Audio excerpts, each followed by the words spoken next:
ನಮಸ್ಕಾರ. ಜಿ ಸಂವಾದ ವಿಶೇಷ ಕಾರ್ಯಕ್ರಮಕ್ಕೆ ಸ್ವಾಗತ. ನಾನು ಪ್ರವೀಣ್ ಕುಂಬಾರ್.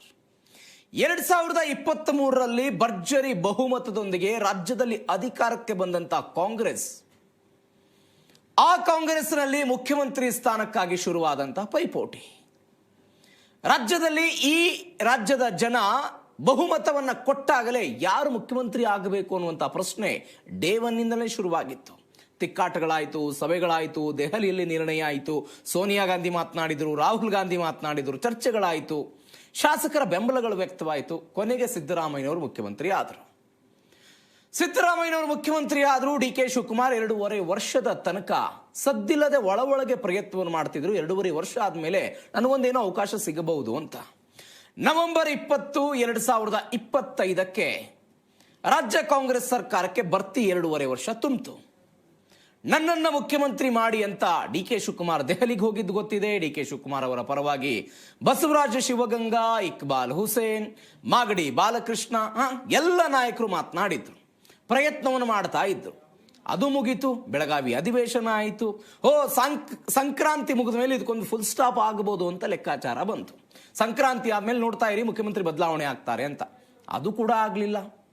ಇದೀಗ ಇಷ್ಟು ದಿನಗಳ ಕಾಲ ಅಧಿವೇಶನದ ಕಾರಣಕ್ಕೋ ಕಾಂಗ್ರೆಸ್ ಹೈಕಮಾಂಡ್ ಸೂಚನೆಯ ಕಾರಣಕ್ಕೋ ತಣ್ಣಗಾಗಿದ್ದಂತ ಮುಖ್ಯಮಂತ್ರಿ ಬದಲಾವಣೆಯ ವಿಚಾರ ಇದೀಗ ಮತ್ತೊಮ್ಮೆ ಸ್ಫೋಟ ಆಗ್ತಾ ಇದೆ, ವಿವಿಧ ನಾಯಕರು ಕೊಡ್ತಾ ಇರುವಂತಹ ಹೇಳಿಕೆಯ ಮುಖಾಂತರ.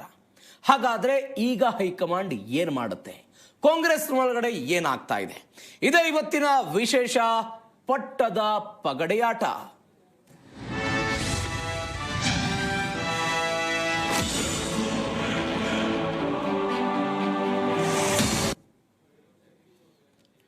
ಅನೇಕ ದಿನಗಳಿಂದ ಮುಖ್ಯಮಂತ್ರಿ ಬದಲಾವಣೆ ಚರ್ಚೆಗೆ, ವಿಚಾರಕ್ಕೆ ಒಂದು ಫುಲ್ ಸ್ಟಾಪ್ ಹಾಡಬಹುದು, ಫುಲ್ ಸ್ಟಾಪ್ ಆಗಬಹುದು, ಹೈಕಮಾಂಡ್ ಮಧ್ಯಪ್ರವೇಶ ಮಾಡಿದುಕೊಂಡು ನಾಂದಿ ಹಾಡ್ಬಿಡುತ್ತೆ ಅಂತ ಚರ್ಚೆಗಳಿತ್ತು.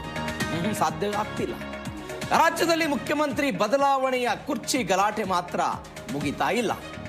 ಮತ್ತೆ ಅವರವರ ನಾಯಕರ ಪರವಾಗಿ ಅವರವರ ಆಪ್ತ ಶಾಸಕರು ಬ್ಯಾಟ್ ಬೀಸ್ತಾ ಇದ್ದಾರೆ. ಮುಖ್ಯಮಂತ್ರಿ ಸ್ಥಾನದಿಂದ ಸಿದ್ದರಾಮಯ್ಯನವರ ಬದಲಾವಣೆ ಇಲ್ಲ ಅಂತ ಗೃಹ ಸಚಿವ ಪರಮೇಶ್ವರ್ ಹೇಳಿದರೆ ಎಲ್ಲದಕ್ಕೂ ಕೂಡ ಸಮಯವೇ ಉತ್ತರಿಸುತ್ತೆ, ಸಮಯವೇ ನಿರ್ಧಾರ ಮಾಡುತ್ತೆ ಅಂತ ಡಿ ಕೆ ಶಿವಕುಮಾರ್ ಅವರ ಮಾತು. ಮತ್ತೊಂದು ಕಡೆ ಡಿ ಕೆ ಶಿವಕುಮಾರ್ ಅವರಿಗೆ 136 ಜನ ಶಾಸಕರ ಬೆಂಬಲ ಇದೆ ಅಂತ ಚನ್ನಗಿರಿಯ ಶಾಸಕ ಬಸವರಾಜು ಶಿವಗಂಗಾ ಹೇಳಿಕೆ ಕೊಟ್ಟಿದ್ದಾರೆ. ಇದರ ಬಗ್ಗೆ ನಾಯಕರುಗಳು ಹೇಳಿಕೆ ಕೊಡ್ತಾ ಇದ್ರು. ದೆಹಲಿಯ ವರಿಷ್ಠರು ಮಾತ್ರ ತುಟಿ ಬಿಚ್ತಾ ಇಲ್ಲ, ಮಾತನಾಡ್ತಾ ಇಲ್ಲ, ಸೈಲೆಂಟ್ ಆಗಿದ್ದಾರೆ ಅವರು. ಯಾವುದಕ್ಕೂ ಕೂಡ ಪ್ರತಿಕ್ರಿಯೆ ಇಲ್ಲ. ಹೈಕಮಾಂಡ್ ವೀಕ್ ಇದೆ ಅಂತ ಯಾರು ಹಳ್ಳಿ ಹೆಕ್ಕಿ ಎಚ್ ವಿಶ್ವನಾಥ್ ಅವರ ಮಾತಿವತ್ತು ಕಲಬುರಗಿಯಲ್ಲಿ ಹೈಕಮಾಂಡ್ ನಾಯಕರು ನಾವು ದೆಹಲಿಗೆ ಕರೆದು ಬಗೆಹರಿಸ್ತೀವಿ, ಸಭೆ ಮಾಡ್ತೀವಿ ಅಂತ ಮಲ್ಲಿಕಾರ್ಜುನ್ ಖರ್ಗೆ ಕೂಡ ಹೇಳಿದ್ರು. ತಮಿಳುನಾಡಿಗೆ ಹೋಗುವಾಗ ಮೈಸೂರಿನ ಏರ್ಪೋರ್ಟ್ನಲ್ಲಿ ಸಿದ್ದರಾಮಯ್ಯನವರ ಜೊತೆಗೆ ಡಿ ಕೆ ಶಿವಕುಮಾರ್ ಅವರ ಜೊತೆಗೆ ಪ್ರತ್ಯೇಕವಾಗಿ ರಾಹುಲ್ ಗಾಂಧಿ ಮಾತನಾಡಿದ್ರು. ಅವತ್ತು ಕೂಡ ದೆಹಲಿಗೆ ಕರೆಸಿಕೊಳ್ತೀನಿ ಅಂತ ಆಶ್ವಾಸನೆ ಕೊಟ್ಟಿದ್ದಾರೆ ಅಂತ ಚರ್ಚೆಗಳಾಗ್ತಾ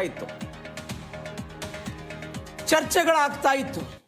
ಆದರೆ ಈ ಎಲ್ಲ ಚರ್ಚೆಗಳ ನಡುವೆಯೂ ಕೂಡ ದೆಹಲಿಯ ಹೈಕಮಾಂಡ್ ನಾಯಕರು ಮಾತ್ರ ಯಾವುದಕ್ಕೂ ಕೂಡ ಕೇರ್ ಮಾಡ್ತಾ ಇಲ್ಲ. ಇಲ್ಲಿ ನಾಯಕರುಗಳು ಹೇಳಿಕೆಗಳನ್ನು ತಮ್ಮ ಪಾಡಿಗೆ ತಾವು ಕೊಡ್ತಾನೆ ಇದ್ದಾರೆ.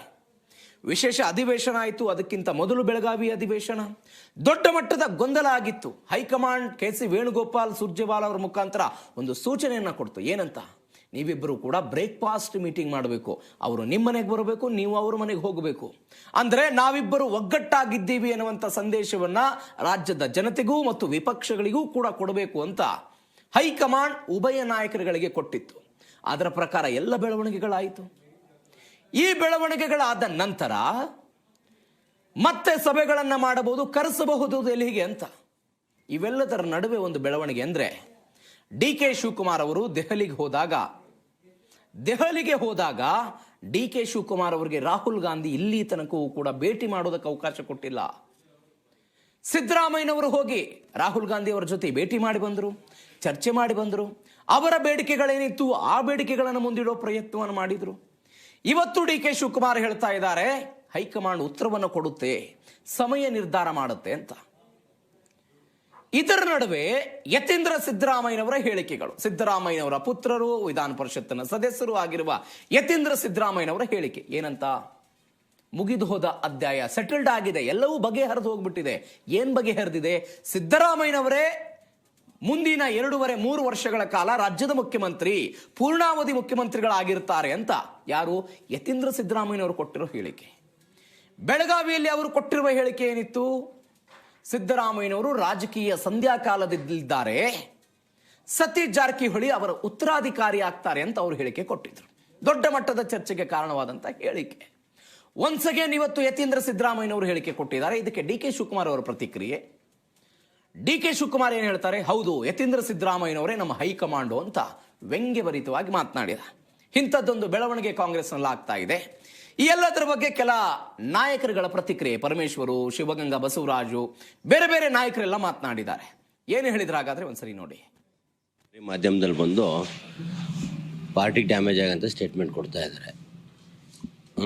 ಒಂದನೇದು, ಪಾರ್ಟಿ ಡ್ಯಾಮೇಜ್ ಆಗೋದನ್ನ ನಮಗೆ ಹೈಕಮಾಂಡ್ ಬೇರೆ ಇದೆ. ಡಿ ಕೆ ಸಾಹೇಬ್ರ ಹೈಕಮಾಂಡ್ ಸಿದ್ದರಾಮಯ್ಯ ಇವರು, ಯತೀಂದ್ರ ಅವ್ರು ಇರ್ಬೋದು.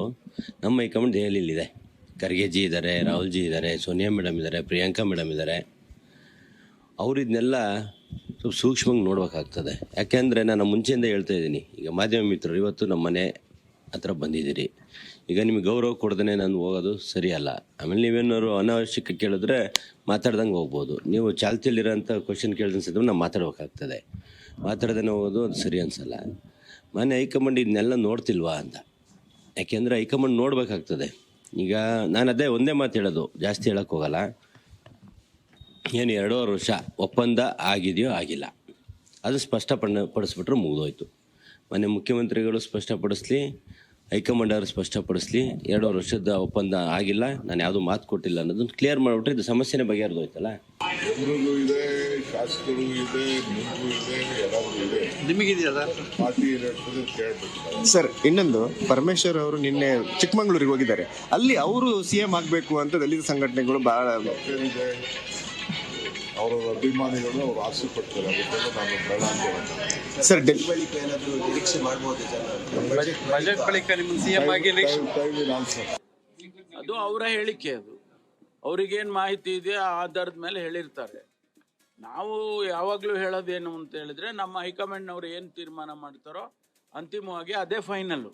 ನಾನು ಹೇಳಿದ್ದು, ನೀವು ಹೇಳಿದ್ದು, ಮತ್ತೊಬ್ರು ಹೇಳಿದ್ದು ಬರೋದಿಲ್ಲ. ಅಂತಿಮವಾಗಿ ಹೈಕಮಾಂಡಿಂದ ಏನು ತೀರ್ಮಾನ ಬರುತ್ತೆ ದಟ್ ಈಸ್ ಫೈನ್. ಅಲ್ಲ,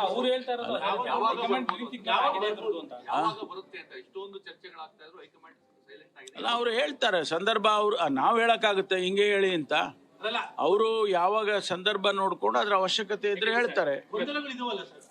ಎಲ್ಲ ಗೊಂದಲ ಮಾಧ್ಯಮದಲ್ಲಿರ್ಬೋದು, ಗೊಂದಲ ಬೇರೆ ಬೇರೆ ಹಂತದಲ್ಲಿ ಇರ್ಬೋದು. ಆದ್ರೆ ನಮ್ಗೆ ಹೈಕಮಾಂಡ್ನವರಿಗೆ ಆ ಗೊಂದಲ ಇದೆ ಅಂತ ಹೇಳಿ ಕಾಣಿಸಿದಾಗ ಅವ್ರು ಹೇಳ್ತಾರೆ. ಅಂತಿಮವಾಗಿ ರಾಜ್ಯ ಸರ್ಕಾರದ ಜವಾಬ್ದಾರಿಗೆ ಆಗುತ್ತೆ, ಹೆಸರು ಮಾತ್ರ ಅವ್ರದ್ದು ಇರ್ತದೆ. ಸೊ ಇದು ಬಂದಿರತಕ್ಕಂಥದ್ದು. ಈ ತಾರತಮ್ಯನ ಹೋಗಲಾಡಿಸ್ಬೇಕಾದಾಗ ನಮ್ಮ ಸಂಸತ್ ಸದಸ್ಯರುಗಳು ಧ್ವನಿ ಎತ್ತಲೇಬೇಕಾಗ್ತದೆ. ಪೊಲಿಟಿಕಲ್ ಆಗಿ ಆಗಲಿ ಇನ್ನೊಂದು ರೀತಿಯಲ್ಲೂ ಕೂಡ ಅದನ್ನು ಫೇಸ್ ಮಾಡಬೇಕಾದಾಗ ರಾಜ್ಯದ ಹಿತವನ್ನು ಕಾಪಾಡುವಂಥ ಸಂದರ್ಭದಲ್ಲಿ ಅವರ ಧ್ವನಿ ಎತ್ತಬೇಕಾಗ್ತದೆ. ನಾನು ಇವತ್ತು ಕೂಡ ಮನವಿ ಮಾಡ್ತೀನಿ, ಅದ್ರ ಬಗ್ಗೆ ಪ್ರಸ್ತಾಪ ಮಾಡಬೇಕು ಅಂತಕ್ಕಂಥದ್ದು. ಪಾರ್ಲಿಮೆಂಟಿಗೆ 13ನೇ ತಾರೀಕುವರೆಗೂ ಕೂಡ ಇದೆ. ಇದು ಬಡ್ಜೆಟ್ ಸೆಷನ್ನು, ಇಂಪಾರ್ಟೆಂಟ್ ಸೆಷನ್ನು. ಯಾವುದೇ ವಿಚಾರಗಳನ್ನು ಕೂಡ ಈಗ ಪ್ರಸ್ತಾಪ ಮಾಡೋಕ್ಕೆ ಅವಕಾಶ ಇರುತ್ತೆ. ಅದು ಮಾಡಿದರೆ ಸರಿ ಆಗ್ಬೋದು. ಈಗ ಯತೀಂದ್ರ ಸಿದ್ದರಾಮಯ್ಯನವರು ಕೂಡ ನಮ್ಮ ಅಪ್ಪನೇ 5 ವರ್ಷ ಕಂಟಿನ್ಯೂ ಆಗಲಿ ಅಂತ ಹೇಳಿದೆ. ನಾಯಕತ್ವ ಬದಲಾವಣೆ ಬಗ್ಗೆ ನಾವು ಆಲೋಚನೆ ಮಾಡಿಲ್ಲ ಅಂತ. ಈಗ ಅವರು ಸಿದ್ದರಾಮಯ್ಯನವ್ರ ಮಗ ಕಾಂಗ್ರೆಸ್ಗೆ ಒಂದು ಹೈಕಮಾಂಡ್ ಇದೆ. ನಾನು 40 ವರ್ಷಗಳ ಕಾಲ ಕಾಂಗ್ರೆಸ್ಸಲ್ಲಿ ಹೈಕಮಾಂಡ್ ಯಾವತ್ತೂ ವೀಕ್ ಆಗಲ್ಲ. Okay, high command is always high command. But ಇವತ್ತೇನಾಗಿದೆ, ಹೈಕಮಾಂಡ್ಗೆ ಯಾವ ಗೌರವನೂ ಇಲ್ಲ. ಯಾರು ಸಿದ್ದರಾಮಯ್ಯನ ಮಗನೇ ಹೈಕಮಾಂಡ್ ಥರ ಮಾತಾಡ್ತಾರೆ. ಎಲ್ಲಿಗೆ? ನಾನೊಂದ್ಸರಿ ಹೇಳಿದ್ದೆ, ಸಿದ್ದರಾಮಯ್ಯನವ್ರ ಮಗ ಮೈಸೂರಲ್ಲಿ ನಮ್ಮಪ್ಪ ಮಹಾರಾಜರಿಗಿಂತ ಹೆಚ್ಚು ಕೆಲಸ ಮಾಡಿದ ಹೇಳಿದ್ರು. ಎಲ್ಲಾದರೂ ಮಹಾರಾಜರಲ್ಲಿ ಇವ ಯಾರು? ಛೇ ಛೇ ಛೇ, ಅದಕ್ಕೆ ನಾನು ಹೇಳಿದ್ದೆ, ರಾಜಕಾರಣದಲ್ಲಿ ಕೆಲವರು HMಗಳಿರ್ತಾರೆ, ಕೆಲವರು PMಗಳಿರ್ತಾರೆ. HM ಅಂದರೆ ಹುಚ್ಚು ಮುಂಡೇದು ಅಂತ, PM ಅಂದರೆ ಪೆದ್ ಮುಂಡೇದು ಅಂತ. ಅವೆರಡು ಸೇರ್ಕೊಂಡದೆ ಈ ಸಿದ್ದರಾಮಯ್ಯನ ಮಗನಿಗೆ ಅಂತ. ಹಂಗೆ ಎಲ್ಲ ಹುಚ್ಚು ಮುಂಡೆವು ಪೆದ್ ಮುಂಡೆವು ಥರ ಮಾತಾಡ್ತಾರೆ. ಈ ಬೆಳವಣಿಗೆ ಕಾಂಗ್ರೆಸ್ನಲ್ಲಿ ಆಗ್ತಾ ಇದೆ. ಇದೇ ವಿಚಾರದ ಬಗ್ಗೆ ಇವತ್ತು ಮಾತನಾಡೋದಿದೆ. ಹಲವು ಜನ ಅತಿಥಿಗಳು ನಮ್ಮನ್ನ ಜಾಯ್ನ್ ಆಗಿದ್ದಾರೆ. ರಾಜಕೀಯ ಚಿಂತಕರಾಗಿರುವಂತಹ ಶಶಿಕಾಂತ್ ಯಡಹಳ್ಳಿ ಅವರು ನಮ್ಮ ಜಾಯ್ನ್ ಆಗಿದ್ದಾರೆ. ಸರ್ ನಮಸ್ಕಾರ, ಕಾರ್ಯಕ್ರಮಕ್ಕೆ ಸ್ವಾಗತ. ಮತ್ತೊಂದು ಕಡೆ JDS ವಕ್ತಾರ ಆಗಿರುವಂತಹ ರಿಷಿಕ್ ವಿಹಾನ್ ಗೌಡರು ನಮ್ಮ ಜಾಯ್ನ್ ಆಗಿದ್ದಾರೆ. ಗೌಡರು ನಮಸ್ಕಾರ, ಕಾರ್ಯಕ್ರಮಕ್ಕೆ ಸ್ವಾಗತ. AAPಯ ವಕ್ತಾರ ಆಗಿರುವಂತಹ ರುದ್ರಯ್ಯ ನವಲಿ ಅವರು ಕೂಡ ನಮ್ಮ ಜೊತೆ ನೇರ ಸಂಪರ್ಕದಲ್ಲಿದ್ದಾರೆ. ಸರ್ ನಮಸ್ಕಾರ, ನನ್ನ ಧ್ವನಿ ಕೇಳಿಸ್ತಾ ಇದೆ ಅಂತ ಅನ್ಕೊಳ್ತಾ ಇದ್ದೀನಿ. ಎಸ್ ಸರ್, ಬರ್ತೀನಿ, ನಿಮ್ಮನ್ನು ಮಾತನಾಡ್ತೀನಿ. ಶಶಿಕಾಂತ್ ಯಡಹಳ್ಳಿ ಅವರೇ, ಒಂದ್ಸರಿ ತಣ್ಣಗಾಗುತ್ತೆ, ಮತ್ತೊಂದ್ಸರಿ ಜ್ವಾಲೆ ಹತ್ಕೊಳ್ಳುತ್ತೆ. ಏನಿದು ಕಾರಣ? ಅದೇ ರಾಜಕೀಯ. ಓಕೆ, ರಾಜಕೀಯದಲ್ಲಿ ಕೆಲವೊಂದು ವಿಷಯಗಳನ್ನು, ಹೆಚ್ಚು ಅಪಾಯಕಾರಿ ಅಲ್ಲದ ವಿಚಾರಗಳನ್ನು ಸುಮ್ಮನೆ ಬಿಡೋದು ಗಾಳಿಗೆ. ಆ ಮೂಲಕ ಅದರ ಬಗ್ಗೆ ಜನರು ಚರ್ಚೆ ಮಾಡಲಿ, ಅದ್ರ ಬಗ್ಗೆ ಮಾಧ್ಯಮಗಳು ಚರ್ಚೆ ಮಾಡಲಿ. ಈ ವಿರೋಧ ಪಕ್ಷದವರು ಕೆಲಸದಿಂದ ಕೂತಿದಾರಲ್ವಾ, ಅವ್ರ ಬಾಯಿಗೆ ಒಂದು ಕೆಲಸ ಕೊಡಬೇಕು ಅಂತ ಈ ರೀತಿಯಾದಂಥ ಗಾಸಿಪ್ಸ್ಗಳನ್ನು, ಈ ರೀತಿಯಾದಂಥ ಸುದ್ದಿಗಳನ್ನು ಹಬ್ಬಿಸ್ತಾ ಹೋಗ್ತಾರೆ. ಸರಿ, ಆಯಿತು. ಈಗ ಪವರ್ ಶೇರಿಂಗ್ ಸಮಸ್ಯೆ ಇವಾಗಲೇ ನೀವೇ ಹೇಳಿದ ಹಾಗೆ ಇದು ಇವಾಗಿನ ಕತೆ ಅಲ್ಲ. 2023 ಮೇ 20ಕ್ಕೆ ಸರ್ಕಾರ ಅಸ್ತಿತ್ವಕ್ಕೆ ಬಂತು. 25 ತಿಂಗಳು, ಇದು ಅರ್ಧ 30 ತಿಂಗಳು ಆಗಿದೆ. DK ಶಿವಕುಮಾರ್ ಅವರು 30 ತಿಂಗಳು ಆನಂತರ ಮೊದಲು ಸಿದ್ದರಾಮಯ್ಯ ಅವರು 30 ತಿಂಗಳು ಅಂತ ಮಾತುಕತೆ ಆಗಿದೆ, ಒಪ್ಪಂದ ಆಗಿದೆ ಅಂತ ಊಹಾಪೋಹಗಳು ನಡೀತಾ ಇದ್ದಾವೆ. ಅದು ಸಮಯ 20 ನವೆಂಬರ್ 2025ಕ್ಕೆ ಅದು ಅರ್ಧ ಮುಗೀತು, 2.5 ವರ್ಷ ಮುಗೀತು. ಅವತ್ತಿನಿಂದ ಹಿಡಿದು ಇವತ್ತಿನವರೆಗೂ ಸಹಿತ ಆವಾಗ ಬೇಕಾದಾಗ ಈ ಸುದ್ದಿಯನ್ನ ಹರಿಬಿಡಲಾಗುತ್ತದೆ. ಯಾರು ಅಂತಂದ್ರೆ ಈ ಕೆಲವೊಂದು DK ಶಿವಕುಮಾರ್ ಅವರ ಬೆಂಬಲಿಗರು ಅಂತ ಕೆಲವು ಜನ ಇದ್ದಾರೆ. ಅವರು ಸಹಿತ ಇದರ ಬಗ್ಗೆ ಮಾತಾಡ್ತಾ ಬರ್ತಾರೆ. ಸಿದ್ದರಾಮಯ್ಯನವರ ಬೆಂಬಲಿಗರು ಕೆಲವು ಜನ ಇದ್ದಾರೆ, ಅವರು ಸಹಿತ ಹೇಳ್ತಾ ಬರ್ತಾ ಇದ್ದಾರೆ ಪವರ್ ಶೇರಿಂಗ್ ಆಗಿದೆ, ಬಿಟ್ಟುಕೊಡ್ಬೇಕು ಅಂತ. ಇವರು ಬಿಟ್ಟುಕೊಡೋಂಗಿಲ್ಲ, ಹೈಕಮಾಂಡ್ ಸಿದ್ದರಾಮಯ್ಯ ಪರವಾಗಿದೆ ಅಂತ ಇವರು. ಈ ರೀತಿಯಾದಂಥ ಹೇಳಿಕೆಗಳು, ಪ್ರತಿ ಹೇಳಿಕೆಗಳು, ಆರೋಪಗಳು, ಪ್ರತ್ಯಾರೋಪಗಳು ಇವುಗಳು ನಡೀತಾ ಬಂದಿದ್ದಾವೆ. ಅದರ ಮಧ್ಯದಲ್ಲೂ ಸಹಿತ ನಮ್ಮ ವಿರೋಧ ಪಕ್ಷದವರು ಸಹಿತ ನಡೆದಿದೆ, ಅಭಿವೃದ್ಧಿ ಆಗ್ತಾ ಇಲ್ಲ, ಇವರು ಬರೀ ಕಿತ್ತಾಡ್ತಾ ಇದ್ದಾರೆ, ಕುಸ್ತಿ ಕಾಳಗ ನಡೀತಾ ಇದೆ ಅಂತ ಅವರು ಹೇಳ್ತಾ ಇದ್ದಾರೆ. ಇವುಗಳೆಲ್ಲ ಮಧ್ಯದಲ್ಲಿಯೂ ಸಹಿತ ರಾಜ್ಯದ ಅಭಿವೃದ್ಧಿ ಎಲ್ಲಿ ಕುಂಠಿತ ಆಗಿದೆ, ಎಲ್ಲಿ ಏನು ಆಗಬೇಕಾಗಿದೆ ಅನ್ನುವುದನ್ನ ಈ ವಿರೋಧ ಪಕ್ಷದವರು ಮತ್ತು ಆಳುವ ಪಕ್ಷದವರು ಯೋಚನೆ ಮಾಡಬೇಕೆ ಹೊರತಾಗಿ ಯಾರು ಯಾವ ಕುರ್ಚಿಗೆ ಬರ್ತಾರೆ, ಯಾರಿಗೆ ಯಾವ್ದು ಪವರ್ ಸಿಗುತ್ತೆ ಅನ್ನೋದು ಮುಖ್ಯ ಆಗೋದಿಲ್ಲ ಇಲ್ಲಿ. ಆಮೇಲೆ ಇದು ಕಾಂಗ್ರೆಸ್ಸಿನ ಒಳಗಡೆ ಇರತಕ್ಕಂತ ಸಮಸ್ಯೆ ಇದು. ಅಲ್ಲಿ ಯಾರೋ ಒಬ್ರು CM ಆಗಬೇಕಾಗಿದೆ. ಇವತ್ತು ಸಿದ್ದರಾಮಯ್ಯನವರಾಗ್ಬೋದು, DK ಶಿವಕುಮಾರ್ ಆಗ್ಬೋದು, ಇನ್ನೊಬ್ರು ಅಥವಾ ಯಾವ್ದಾದ್ರು ದಲಿತರ ಶಾಸಕರನ್ನು ಕರ್ಕೊಂಡ್ಬಂದು ಅಥವಾ ಸಚಿವರು ಕರ್ಕೊಂಡ್ಬಿಟ್ಟು ಮುಖ್ಯಮಂತ್ರಿ ಮಾಡಬಹುದಾಗಿದೆ. ಇವುಗಳ ಮಧ್ಯದಲ್ಲಿ ಯಾರೋ ಒಬ್ರು CM ಆದ್ರೆ ಆ ಒಂದು ಪಕ್ಷದಲ್ಲಿ ಇರ್ತಕ್ಕಂಥದ್ದು ಹೈಕಮಾಂಡು, ಅಲ್ಲಿರ್ತಕ್ಕಂಥ ಶಾಸಕರು ಅವರು ನಿರ್ಧಾರ ಮಾಡ್ಬೇಕಲ್ವಾ. ಅದನ್ನು ವಿರೋಧ ಪಕ್ಷದವ್ರು ನಿರ್ಧಾರ ಮಾಡಕ್ಕಾಗೋದಿಲ್ಲ, ಮಾಧ್ಯಮದವ್ರು ನಿರ್ಧಾರ ಮಾಡಕ್ಕಾಗೋದಿಲ್ಲ. ಅದೇ ಪ್ರಶ್ನೆ ಇರು ಸರ್, ಯಾಕೆ ನಿರ್ಧಾರ ಮಾಡ್ತಿಲ್ಲ ಅಂತ ಬಸವರಾಜ ಶಿವಗಂಗ ಕೇಳಿರೋ ಪ್ರಶ್ನೆ ಅದೇ. ಹೈಕಮಾಂಡ್ ಒಂದು ತೀರ್ಮಾನ ಮಾಡಬೇಕು, ಒಪ್ಪಂದ ಆಗಿದೆಯೋ ಒಪ್ಪಂದ ಆಗಿಲ್ಲೋ. ಇಲ್ಲಿವರೆಗೂ ಒಪ್ಪಂದ ಆಗಿದೆ ಅಂತ ಯಾರು ಹೇಳಿದ್ದಾರೆ? ಓಕೆ, ಈ 2.5 ವರ್ಷದಲ್ಲಿ ಹೈಕಮಾಂಡ್ ಅಲ್ಲಿ ಇರ್ತಕ್ಕಂಥ ಏನಿದ್ದಾರೆ, ರಾಹುಲ್ ಗಾಂಧಿ ಅವರಾಗಿರ್ಬೋದು, ಮಲ್ಲಿಕಾರ್ಜುನ್ ಖರ್ಗೆ ಆಗಿರ್ಬೋದು, ಸೋನಿಯಾ ಗಾಂಧಿ ಆಗಿರ್ಬೋದು, ಇವರು ಯಾರಾದ್ರೂ ಒಬ್ಬರು ಹೇಳಿದಾರಾ? DK ಶಿವಕುಮಾರ್ ಹೇಳಿದ್ದಾರೆ. ಒಂದ್ ನಿಮಿಷ, DK ಶಿವಕುಮಾರ್ ಅವರು ಏನ್ ಹೇಳಿದ್ದಾರೆ? We have some understand between Siddaramaiah and DK Shivakumar ಅಂತ DK ಶಿವಕುಮಾರ್ ಕೊಟ್ಟಂತ ಹೇಳಿಕೆ. ಅವರು DK ಶಿವಕುಮಾರ್ ಹೇಳಿದ್ದು ಅದರ ಬಗ್ಗೆ ಚರ್ಚೆ ನಡೆದಿದೆ, ಒಪ್ಪಂದದ ಬಗ್ಗೆ ಚರ್ಚೆ ನಡೆದಿದೆ, ಅಂತಿಮವಾಗಿ ನಿರ್ಧಾರ ಅಂತ ಇಲ್ಲ. ಇವಾಗೂ ಸಹಿತ ಸದನದಲ್ಲಿಯೇ ನಮ್ಮ ಸಿದ್ದರಾಮಯ್ಯನವರು ಏನ್ ಹೇಳಿದ್ದಾರೆ, 5 ವರ್ಷಗಳ ಕಾಲ ನಾನೇ CM ಅಂತ. ಹೈಕಮಾಂಡ್ ಹೇಳುವ ತನಕ ನಾನೇ ಅಲ್ಲ, ಮೊದಲು ಅವ್ರು ಹೇಳಿದ್ದ ಹೇಳಿಕೆ ನಾನೇ CM ಅಂತ, ಆಮೇಲೆ ಅವ್ರು ಬದಲಾಯಿಸಿದ್ದೇನೆಂದ್ರೆ ಹೈಕಮಾಂಡ್ ಆಶೀರ್ವಾದ ಇದ್ದರೆ ಅಂತ ಹೇಳ್ತಾರೆ. ಅದೇ ರೀತಿಯಾಗಿ ಇವರು ಸಹಿತ ಸ್ಪಷ್ಟವಾಗಿ ನನಗೆ ಒಪ್ಪಂದ ಆಗಿತ್ತು, ನನಗೆ ನನ್ನ ಪಾಲು ಬೇಕಾಗಿದೆ, ಆದ್ರಿಂದ ನನಗೆ ಕೊಡ್ಲೇಬೇಕು ಅಂತ ಇಲ್ಲಿವರೆಗೂ ಯಾವ್ದಾರ ಮಾಧ್ಯಮಗಳ ಮುಂದೆ ಹೇಳಿಲ್ಲ. ಪರೋಕ್ಷವಾಗಿ ಹೇಳಿದ್ದಾರೆ, ಆದ್ರೆ ಪ್ರತ್ಯಕ್ಷವಾಗಿ ಇವತ್ತವರೆಗೂ ಹೇಳಿಲ್ಲ. ಆದ್ದರಿಂದ ಇದು ಏನು ಮಾಧ್ಯಮಗಳು ಸೃಷ್ಟಿಯಾಗಿದ್ದಾವೋ ಅಥವಾ ಅವರ ಬೆಂಬಲಿಗ ಶಾಸಕರ ಸೃಷ್ಟಿಯಾಗಿದೆಯೋ ಗೊತ್ತಿಲ್ಲ. ಆದ್ದರಿಂದ ಇಲ್ಲಿವರೆಗೂ ಎಷ್ಟು ಸಾರ್ತಿ ನವೆಂಬರ್ ಕ್ರಾಂತಿ ಆಗೋಗ್ಬಿಡುತ್ತೆ ಅಂತ ವಿರೋಧ ಪಕ್ಷದವರು ತಕ ಕುಣಿದ್ರು, ಇಲ್ಲಿವರೆಗೂ ಆಗ್ಲಿಲ್ಲ. ಬೆಳಗಾವಿ ಅಧಿವೇಶನ ಆದ ತಕ್ಷಣನೇ ಕ್ರಾಂತಿ ಆಗೋಗ್ಬಿಡುತ್ತೆ, ಬದಲಾವಣೆ ಆಗುತ್ತೆ ಅಂತ ಹೇಳಿದ್ರು, ಆಗ್ಲಿಲ್ಲ. ವಿರೋಧ ಪಕ್ಷದವರು ಮಾತ್ರ ಅಲ್ಲ ಸರ್, KN ರಾಜಣ್ಣ ಅವರೇ ಹೇಳಿದ್ದು. ನಾನು ಹೇಳ್ತಾ ಇರೋದು ಅಲ್ಲಿರ್ತಕ್ಕಂಥ ಕೆಲವು ಬೆಂಬಲಿಗ ಶಾಸಕರು ಅಂತ ಹೇಳಿದೆ ನಾನು.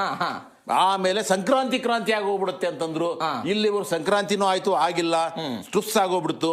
ಇವಾಗ ಚಳಿಗಾಲದ ಅಧಿವೇಶನ ಆದ ತಕ್ಷಣ ಆಗುತ್ತೆ ಅಂದ್ರು, ಆಗಿಲ್ಲ. ಈಗ ನೆಕ್ಸ್ಟ್ ಬಜೆಟ್ ಮಂಡನೆ ಆಗುತ್ತಲ್ವಾ, ಅದಾದ ತಕ್ಷಣ ಆಗುತ್ತೆ ಅಂತ ಹೇಳ್ತಾರೆ, ಆಗೋದಿಲ್ಲ. ಅದಾದ ತಕ್ಷಣ ಏನಾಗುತ್ತೆ, ಲೋಕಲ್ ಬಾಡಿ ಎಲೆಕ್ಷನ್ಸ್ಗಳು ಬರ್ತಾ ಇದಾವೆ, ಅವೆಲ್ಲ ಚುನಾವಣೆಗಳು ಮುಗಿಲಿ ಅನ್ನೋದ್ರಲ್ಲಿ ಮತ್ತೊಂದು 6 ತಿಂಗಳು ಹೊಟ್ಟೋಗುತ್ತೆ. ಅದಾದ್ಮೇಲೆ ಇನ್ನೊಂದು ವರ್ಷ ಉಳಿದಿರುತ್ತೆ. 1 ವರ್ಷಕ್ಕೆ ಏನ್ರಿ ಬಿಡ್ರಿ, ಅವರೇ ಮುಖ್ಯಮಂತ್ರಿ ಆಗೋಗ್ಬಿಡ್ಲಿ. ಆ ನಂತರ ಮುಂದಿನ ಸರ್ತಿ ಏನಾದ್ರು ಚುನಾವಣೆಯಲ್ಲಿ ಗೆದ್ದು ಬಂದ್ರೆ DK ಶಿವಕುಮಾರ್ ಅವರು ಮುಖ್ಯಮಂತ್ರಿ ಮಾಡೋಣಂತ ಈ ರೀತಿಯಾದಂತ ಹೇಳಿಕೆಗಳನ್ನು ಕೊಡ್ತಾ ಹೋಗ್ತಾರೆ. ಅದರ ಮಧ್ಯದಲ್ಲಿ ಕೆಲವು ಜನ ಹೈಕಮಾಂಡ್ ದುರ್ಬಲ ಆಗಿದೆ ಅಂತ ಹೇಳ್ತಾರೆ. ಈ ಹೇಳಿಕೆ ಪ್ರತಿ ಹೇಳಿಕೆಗಳ ಮಧ್ಯದಲ್ಲಿ ಬಹಳ ನಲಗಿ ಹೋಗ್ತಕ್ಕಂಥದ್ದು ಜನಸಾಮಾನ್ಯರು ಮತ್ತು ಅಭಿವೃದ್ಧಿ, ಅವುಗಳ ಬಗ್ಗೆ ಸಹಿತ ವಿರೋಧ ಪಕ್ಷದವರು ಹೆಚ್ಚು ಟಾರ್ಗೆಟ್ ಮಾಡಬೇಕಾಗಿದೆ. ನೋಡ್ರಿ, ನೀವ್ ಏನ್ ಮಾಡ್ತಾ ಇದ್ದೀರೋ ನಮ್ಗೆ ಗೊತ್ತಿಲ್ಲ, ನೀವ್ ಯಾರೋ ಮುಖ್ಯಮಂತ್ರಿ ಆಗಿ ನಮಗ್ ಗೊತ್ತಿಲ್ಲ.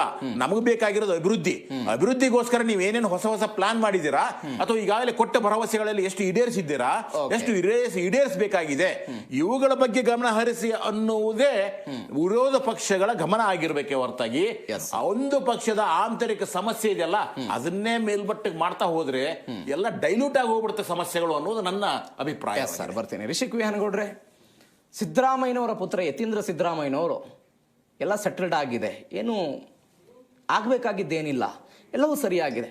ಇದು JDSಗೆ ಖುಷಿ ಕೊಡೋ ವಿಚಾರ ಅಂತ ಅನ್ಸುತ್ತೆ ನನಗೆ. ಸರ್, ನಮಗೆ ಯಾವುದೇ ರೀತಿಯೂ ಖುಷಿ ಕೊಡುವಂತ ವಿಷಯ ಅಲ್ಲವೇ ಅಲ್ಲ ಇದು. ಯಾಕೆ ಅಂತ ಹೇಳ್ತೀನಿ, ಕೇಳಿಸ್ಕೊಳ್ಳಿ. ಈಗ 140 ಜನ ಬ್ಯಾಂಡೇಟ್ ಇದೆ ಅವ್ರಿಗೆ.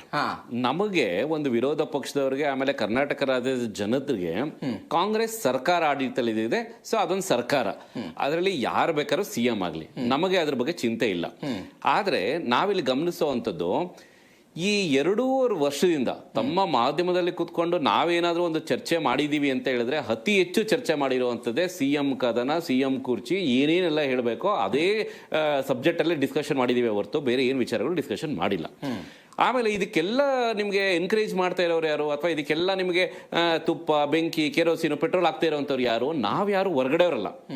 ಆಂತರಿಕವಾಗಿ ಕಾಂಗ್ರೆಸ್ ಅಲ್ಲಿರುವಂತಹ ಜವಾಬ್ದಾರಿ ಇರುವಂತಹ ಸಚಿವರು, ಶಾಸಕರೇ ಇದೆಲ್ಲ ವಿಚಾರಗಳು ಹೇಳ್ತಾ ಇರುವಂತದ್ದು.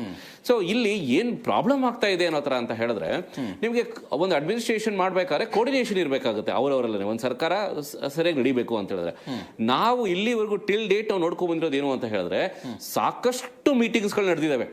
ನಿಮ್ಗೆ ಡಿನ್ನರ್ ಮೀಟಿಂಗ್ ಇಂದ ಹಿಡ್ಕೊಂಡು ಅತಿ ಹೆಚ್ಚು ಫೇಮಸ್ ಆಯ್ತಾರ ನಾಟಿಕೋಳಿ ಸಾರು, ಎಲ್ಲಿಂದ ಬಂತು ನಾಟಿಕೋಳಿ ಅಂತ, ಅದುವರೆಗೂ ನೋಡಿದಾಗ್ಲಿಂದನು ನಮಗೆ CM ಯಾರಾಗ್ತಾರೆ, DCM ಯಾರಾಗ್ತಾರೆ ಅಂತ ಅಂದ್ಬಿಟ್ಟು ಇದೇ ಚರ್ಚೆಗಳೇ ಆಗ್ತಾ ಬರ್ತಾ ಇದೆ ಹೊರತು ಬೇರೆ ಯಾವ 1 ರೂಪಾಯಿನೂ ಬೇರೆ ಅಭಿವೃದ್ಧಿ ಅಧಿಕಾರದಲ್ಲಿ ಇದ್ದವರು ಕುರ್ಚಿ ಉಳಿಸ್ಕೊಳ್ಳೋಕೆ ಪ್ರಯತ್ನ ಪಡ್ತಾರೆ. ನೀವು ಅಧಿಕಾರದಲ್ಲಿ ಇದ್ದಿದ್ರೆ ನೀವು ಇದನ್ನೇ ಮಾಡ್ತಿದ್ರಿ. ನೋಡಿ ಸರ್, ಸರ್ಕಾರ ಉಳಿಸ್ಕೊಳ್ಳೋದು ಬೇರೆ, ಕುರ್ಚಿ ಉಳಿಸ್ಕೊಳ್ಳೋದು ಬೇರೆ, ಎರಡು ಡಿಫ್ರೆಂಟ್ ಇದೆ. ಕುಮಾರಸ್ವಾಮಿ ಅವರು 2018ರಲ್ಲಿ ಸರ್ಕಾರ ಉಳಿಸ್ಕೊಳ್ಳೋಕೆ ಪ್ರಯತ್ನ ಪಟ್ಟರು, ಕುರ್ಚಿ ಉಳಿಸ್ಕೊಳ್ಳೋಕೆ ಪ್ರಯತ್ನ ಪಟ್ಟರು. ನೋಡಿ, ಸಮ್ಮಿಶ್ರ ಸರ್ಕಾರದಲ್ಲಿ ಇರ್ಬೇಕಾದ್ರೆ ಬೇರೆ ಇರುತ್ತೆ ಸರ್.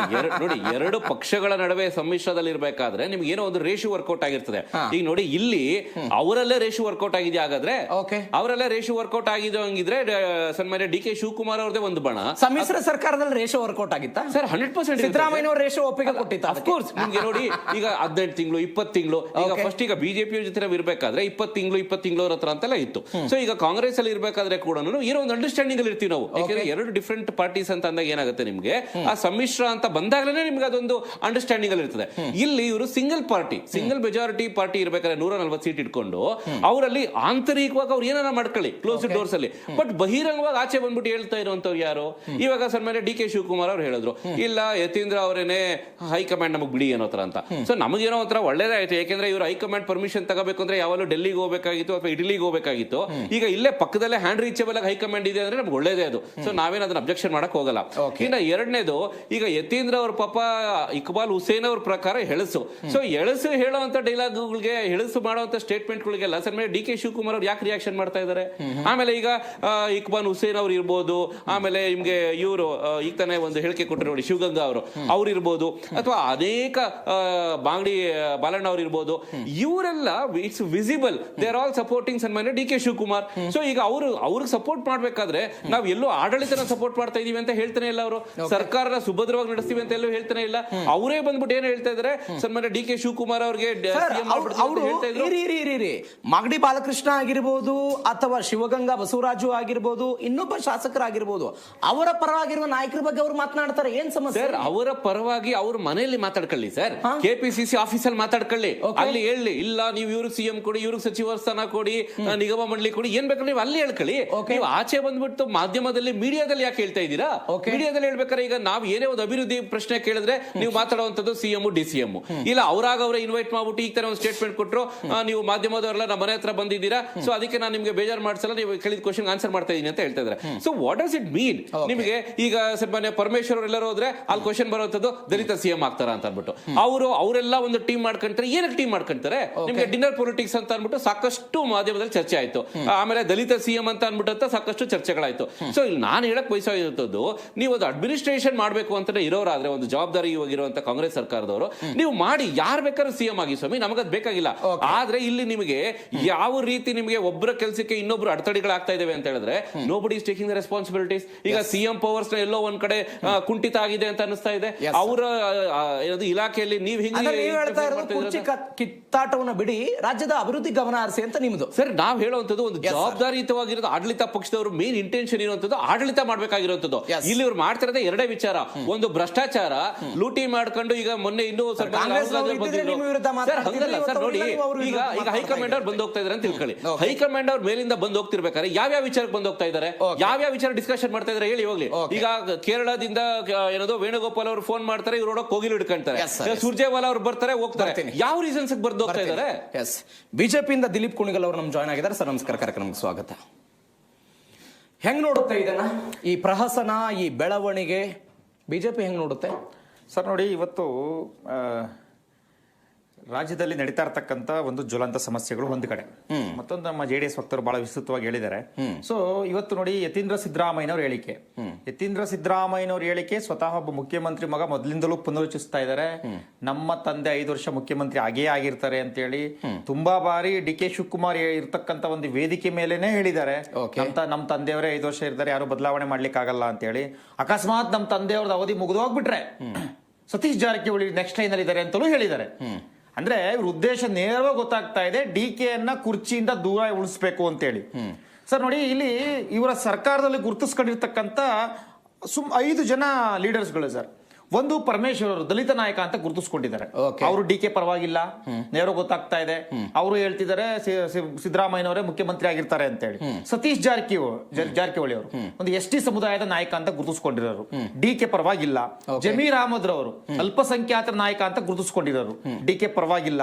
MB ಪಾಟೀಲ್ ರವರು ಲಿಂಗಾಯತ ನಾಯಕ ಅಂತ ಗುರುತಿಸ್ಕೊಂಡಿರೋರು, DK ಪರವಾಗಿಲ್ಲ. ಈಗ ನಿಮ್ ಪಾರ್ಟಿಯಲ್ಲಿ ಪಟ್ಟಿ ಮಾಡೋಣ ಯಾರ್ಯಾರು ಪರವಾಗಿದ್ದಾರೆ ಅಂತ. ಸರ್ ನಮ್ಮ ಪಾರ್ಟಿ ವಿಚಾರ ಬಂದಾಗ ಮಾತಾಡೋಣ. ಕರೆಕ್ಟ್ ಸರ್, ನೀವು ಕಾಂಗ್ರೆಸ್ ನಲ್ಲಿ ಈ ಪಟ್ಟಿ ಇದೆ ಅಂತ ಹೇಳೋದಾದ್ರೆ, ನಿಮ್ಮ ಸರ್ಕಾರದ ಅವಧಿಯಲ್ಲೂ ಕೂಡ ಯಡಿಯೂರಪ್ಪನವರ ಜೊತೆಗೆ ಯಾರಿದ್ರು, ಯಡಿಯೂರಪ್ಪನವರ ವಿರೋಧಿಯಾಗಿದ್ರು. ಕುರ್ಚಿ ಗಲಾಟೆ ವಿಚಾರ ನೀವು ಕರೆದಿದ್ದೀರಿ, ಆ ವಿಚಾರ ಚರ್ಚೆ ಮಾಡ್ತಾ ಇದ್ದೀನಿ, ಅದ್ರ ಬಗ್ಗೆ ಅಷ್ಟೇ ನಾನು ಮಾತಾಡ್ತೀನಿ. ಮತ್ತೆ ಇವತ್ತು DK ಶಿವಕುಮಾರ್ ಅವರು ಮತ್ತೆ ಸಿದ್ದರಾಮಯ್ಯನವರು ಈ ಒಳ ಜಗಳದಲ್ಲಿ ಯಾವ ರೀತಿ ಆಗಿದೆ, ಲಿಟ್ರಲಿ ಇವರು ಒಂಥರ ಗ್ಯಾಂಗ್ ವಾರ್ ತರ ಮಾಡ್ತಿದ್ದಾರೆ. ಇವ್ರ ಪರ ಅಷ್ಟು ಜನ ಬ್ಯಾಟಿಂಗ್ ಆಡೋದು, ಇವ್ರ ಪರ ಅಷ್ಟು ಜನ ಬ್ಯಾಟಿಂಗ್ ಆಡೋದು, ಮೀಡಿಯಾ ಮುಂದೆ ಬಂದ್ಬಿಟ್ಟು ವೇದಿಕೆ ಮೇಲೆ ಬಂದ್ಬಿಟ್ಟು ಚೆನ್ನಾಗಿರ್ತಾರೆ, ಅವ್ರ ತಲೆಗೆ ಇವ್ರ ಟೋಪಿ ಸುತ್ತೋದು, ಇವ್ರ ತಲೆಗೆ ಅವ್ರ ಟವಲ್ ಸುತ್ತೋದು, ಇದೊಂಥರ ಯಾವ ರೀತಿ ನಾಟಕ ಆಗ್ಬಿಟ್ಟಿದೆ ಅಂತಂದ್ರೆ, ನಿಮ್ಗೆ ಹೈಕಮಾಂಡ್ ಹೇಳಿಲ್ಲ ಅಂತ ಹೇಳ್ರಿ. ಯತೀಂದ್ರ ಸಿದ್ದರಾಮಯ್ಯ ಹೇಳ್ತಾ ಇದಾರಲ್ಲ, ಹೈಕಮಾಂಡ್ ನಮ್ಗೆ ಏನು ಹೇಳಿಲ್ಲ ಅಂತ. ಆ ತರ ಹೇಳಿಲ್ಲ ಅಂತಂದ್ರೆ ಹೈಕಮಾಂಡ್ ಹೇಳಿ, ಹೈಕಮಾಂಡ್ ಬಹಳ ದೂರದಲ್ಲಿಲ್ಲ, AICC ಅಧ್ಯಕ್ಷರು ಕರ್ನಾಟಕದವ್ರೇನೆ. ಮಲ್ಲಿಕಾರ್ಜುನ್ ಖರ್ಗೆ ಚರ್ಚೆ ಅವರೇ ಮಾಡ್ತೀವಿ ಅಂತಾರ ಅವರು. ಚರ್ಚೆ ಮಾಡಿಲ್ಲ, ಚರ್ಚೆ ಮಾಡ್ತೀವಿ ಸರ್. ಚರ್ಚೆ ಮಾಡಂಗಿದ್ದಿದ್ರೆ ಇದೇ ಮಲ್ಲಿಕಾರ್ಜುನ್ ಖರ್ಗೆ ಅವರು ಮೀಡಿಯಾ ಮುಂದೆ ಬಂದು ನೀವೆಲ್ಲರೂ ಸುಮ್ಮನೆ ಇರಬೇಕು, ನಾವು ತೀರ್ಮಾನ ಮಾಡ್ತೀವಿ ಅಂತ ಹೇಳ್ಬೋದಾಯ್ತಲ್ಲ. ಹೇಳಿದಾರ ಅವರು. ಯಾವಾಗ ಸರ್? ಈ ಹಿಂದೆ ಬೆಂಗಳೂರಿಗೆ ಬಂದಾಗ್ಲೂ ಸರ್ ಹೇಳಿದ್ದಾರೆ, ಬಾಯಿ ಮುಚ್ಕೊಂಡು ಸುಮ್ಮನೆ ಇರಬೇಕು ಅಂತ ಹೇಳಿದ್ರು. ಯಾರು ಬಾಯಿ ಮುಚ್ಚಿದ್ದಾರೆ? ನಾನು ಅದ್ರೆ ಹೇಳ್ತಿರೋದು, ಹೇಳಿದ್ದಾರೆ ಇವ್ರು ಸುಮ್ಮನಿಲ್ಲ ಅಂತ. ಯಾರು ಬಾಯಿ ಮುಚ್ಚಿದ್ದಾರೆ? ಸರ್ ಮತ್ತೆ ಇದೇ ಪಿ ಚಿದಂಬರಂ ಅವ್ರ ಮಗ ಹೇಳ್ತಾರೆ, ಒಂದು ಮೀಡಿಯಾ ಮುಂದೆ ಹೇಳ್ತಾರೆ, ನಮ್ಮ ಹೈಕಮಾಂಡ್ ಮಲ್ಲಿಕಾರ್ಜುನ್ ಖರ್ಗೆ ಅಲ್ಲ ಅಂತ ನೇರವಾಗಿ ಹೇಳ್ತಾರೆ. ನಮ್ಗೆಲ್ಲೋ ಒಂದ್ ಕಡೆ ಅನಿಸ್ತಾ ಇದೆ, ಪಾಪ ಒಬ್ಬ ದಲಿತ ನಾಯಕ, ಧೀಮಂತ ನಾಯಕರನ್ನ ಕರ್ಕೊಂಡೋಗಿ ರಬ್ಬರ್ ಸ್ಟಾಂಪ್ ಅಧ್ಯಕ್ಷರು ಮಾಡ್ಬಿಟ್ರ ಅಂತಕ್ಕಂಥದ್ದು ಒಂದು ಕಾಣಿಸ್ತಾ ಇದೆ. ಮತ್ತೆ ಇವತ್ತು ಇಷ್ಟೆಲ್ಲ ಸಮಸ್ಯೆ ಇದ್ರೂ ಸಹ ಜನರ ವಿಶ್ವಾಸವನ್ನ ಕಳ್ಕೊಂಡಿರ್ತಕ್ಕಂಥ ಈ ರಾಜ್ಯ ಸರ್ಕಾರ ನಮಗ್ ಬೇಕಾ ಅಂತಕ್ಕಂಥದ್ದು ಒಂದು. ಮತ್ತೆ ಇವ್ರು ಲಿಟ್ರಲಿ ಇವ್ರು ಗ್ಯಾಂಗ್ ವಾರ್ ಮಾಡ್ತಿದಾರಲ್ಲ, ಈ ಗ್ಯಾಂಗ್ ವಾರ್ ಅಲ್ಲಿ ಡಿ.ಕೆ. ಪರ ಇರ್ತಕ್ಕಂಥ ಎಷ್ಟು ಜನ ಸರ್? ಲಿಟ್ರಲಿ 5 ರಿಂದ 6 ಜನ ಸರ್, ನನಗೆ ಗೊತ್ತಿರೋ ಪ್ರಕಾರ ಸರ್.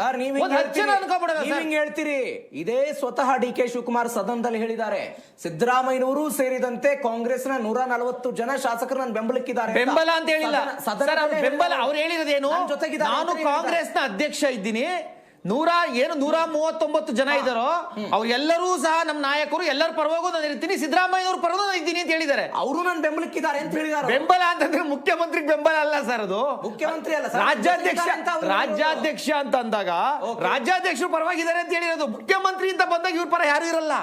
ಇಟ್ ಮೇ ಬಿ ಒಂದ್ 30 ಜನ ಇದ್ರು ಅನ್ಕೊಳ್ಳಿ ಸರ್, ನಾವು ಒಂದು ಪ್ರಬುದ್ಧವಾಗಿ ಚರ್ಚೆ ಮಾಡೋಣ.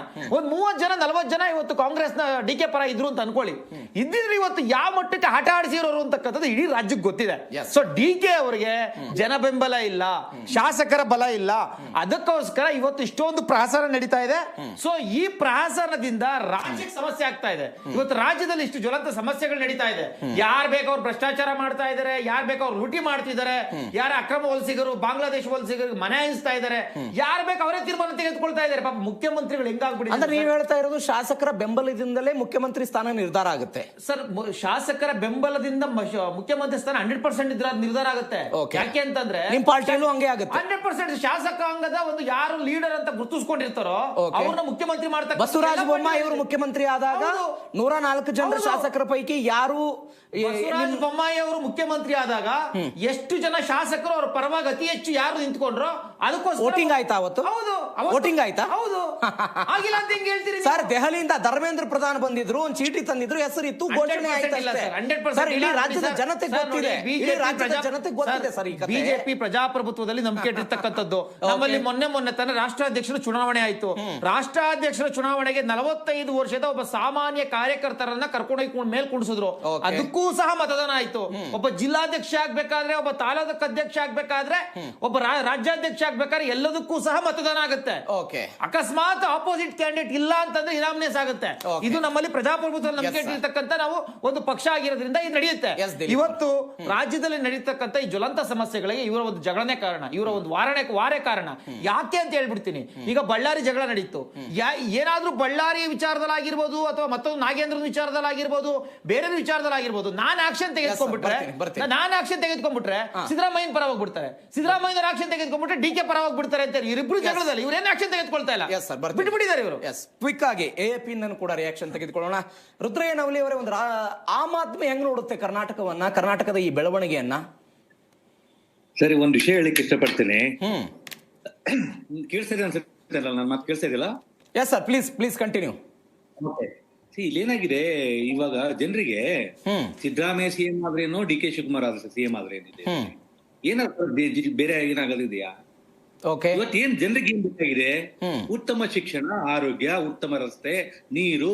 ಬೇಸಿಗೆ ಬರ್ತಾ ಇದೆ, ಬೇಸಿಗೆ ನೀರಿಗೆ ಸಮಸ್ಯೆ ಆಗದೆ ನೋಡ್ಕೋಬೇಕು. ಈ ರಸ್ತೆಗಳು ಸರಿ ಇಲ್ಲ, ರಸ್ತೆಗಳು ಸರಿ ಆಗ್ಬೇಕು. ಇವತ್ತು ಸರ್ಕಾರಿ ಶಾಲೆಗಳು ಮುಚ್ಚಿ ಹೋಗ್ತಾ ಇದಾವೆ, ಅದು ನೋಡ್ಕೋಬೇಕು. ಇವತ್ತು ರೈತರಿಗೆ ಅನುದಾನ ಸಿಗ್ತಾ ಇಲ್ಲ, MSP ಸರಿಯಾಗಿ ಅನುದಾನ ಇನ್ನೂ ಅಲಾಟ್ಮೆಂಟ್ ಆಗ್ತಾ ಇಲ್ಲ ಅಲ್ವಾ?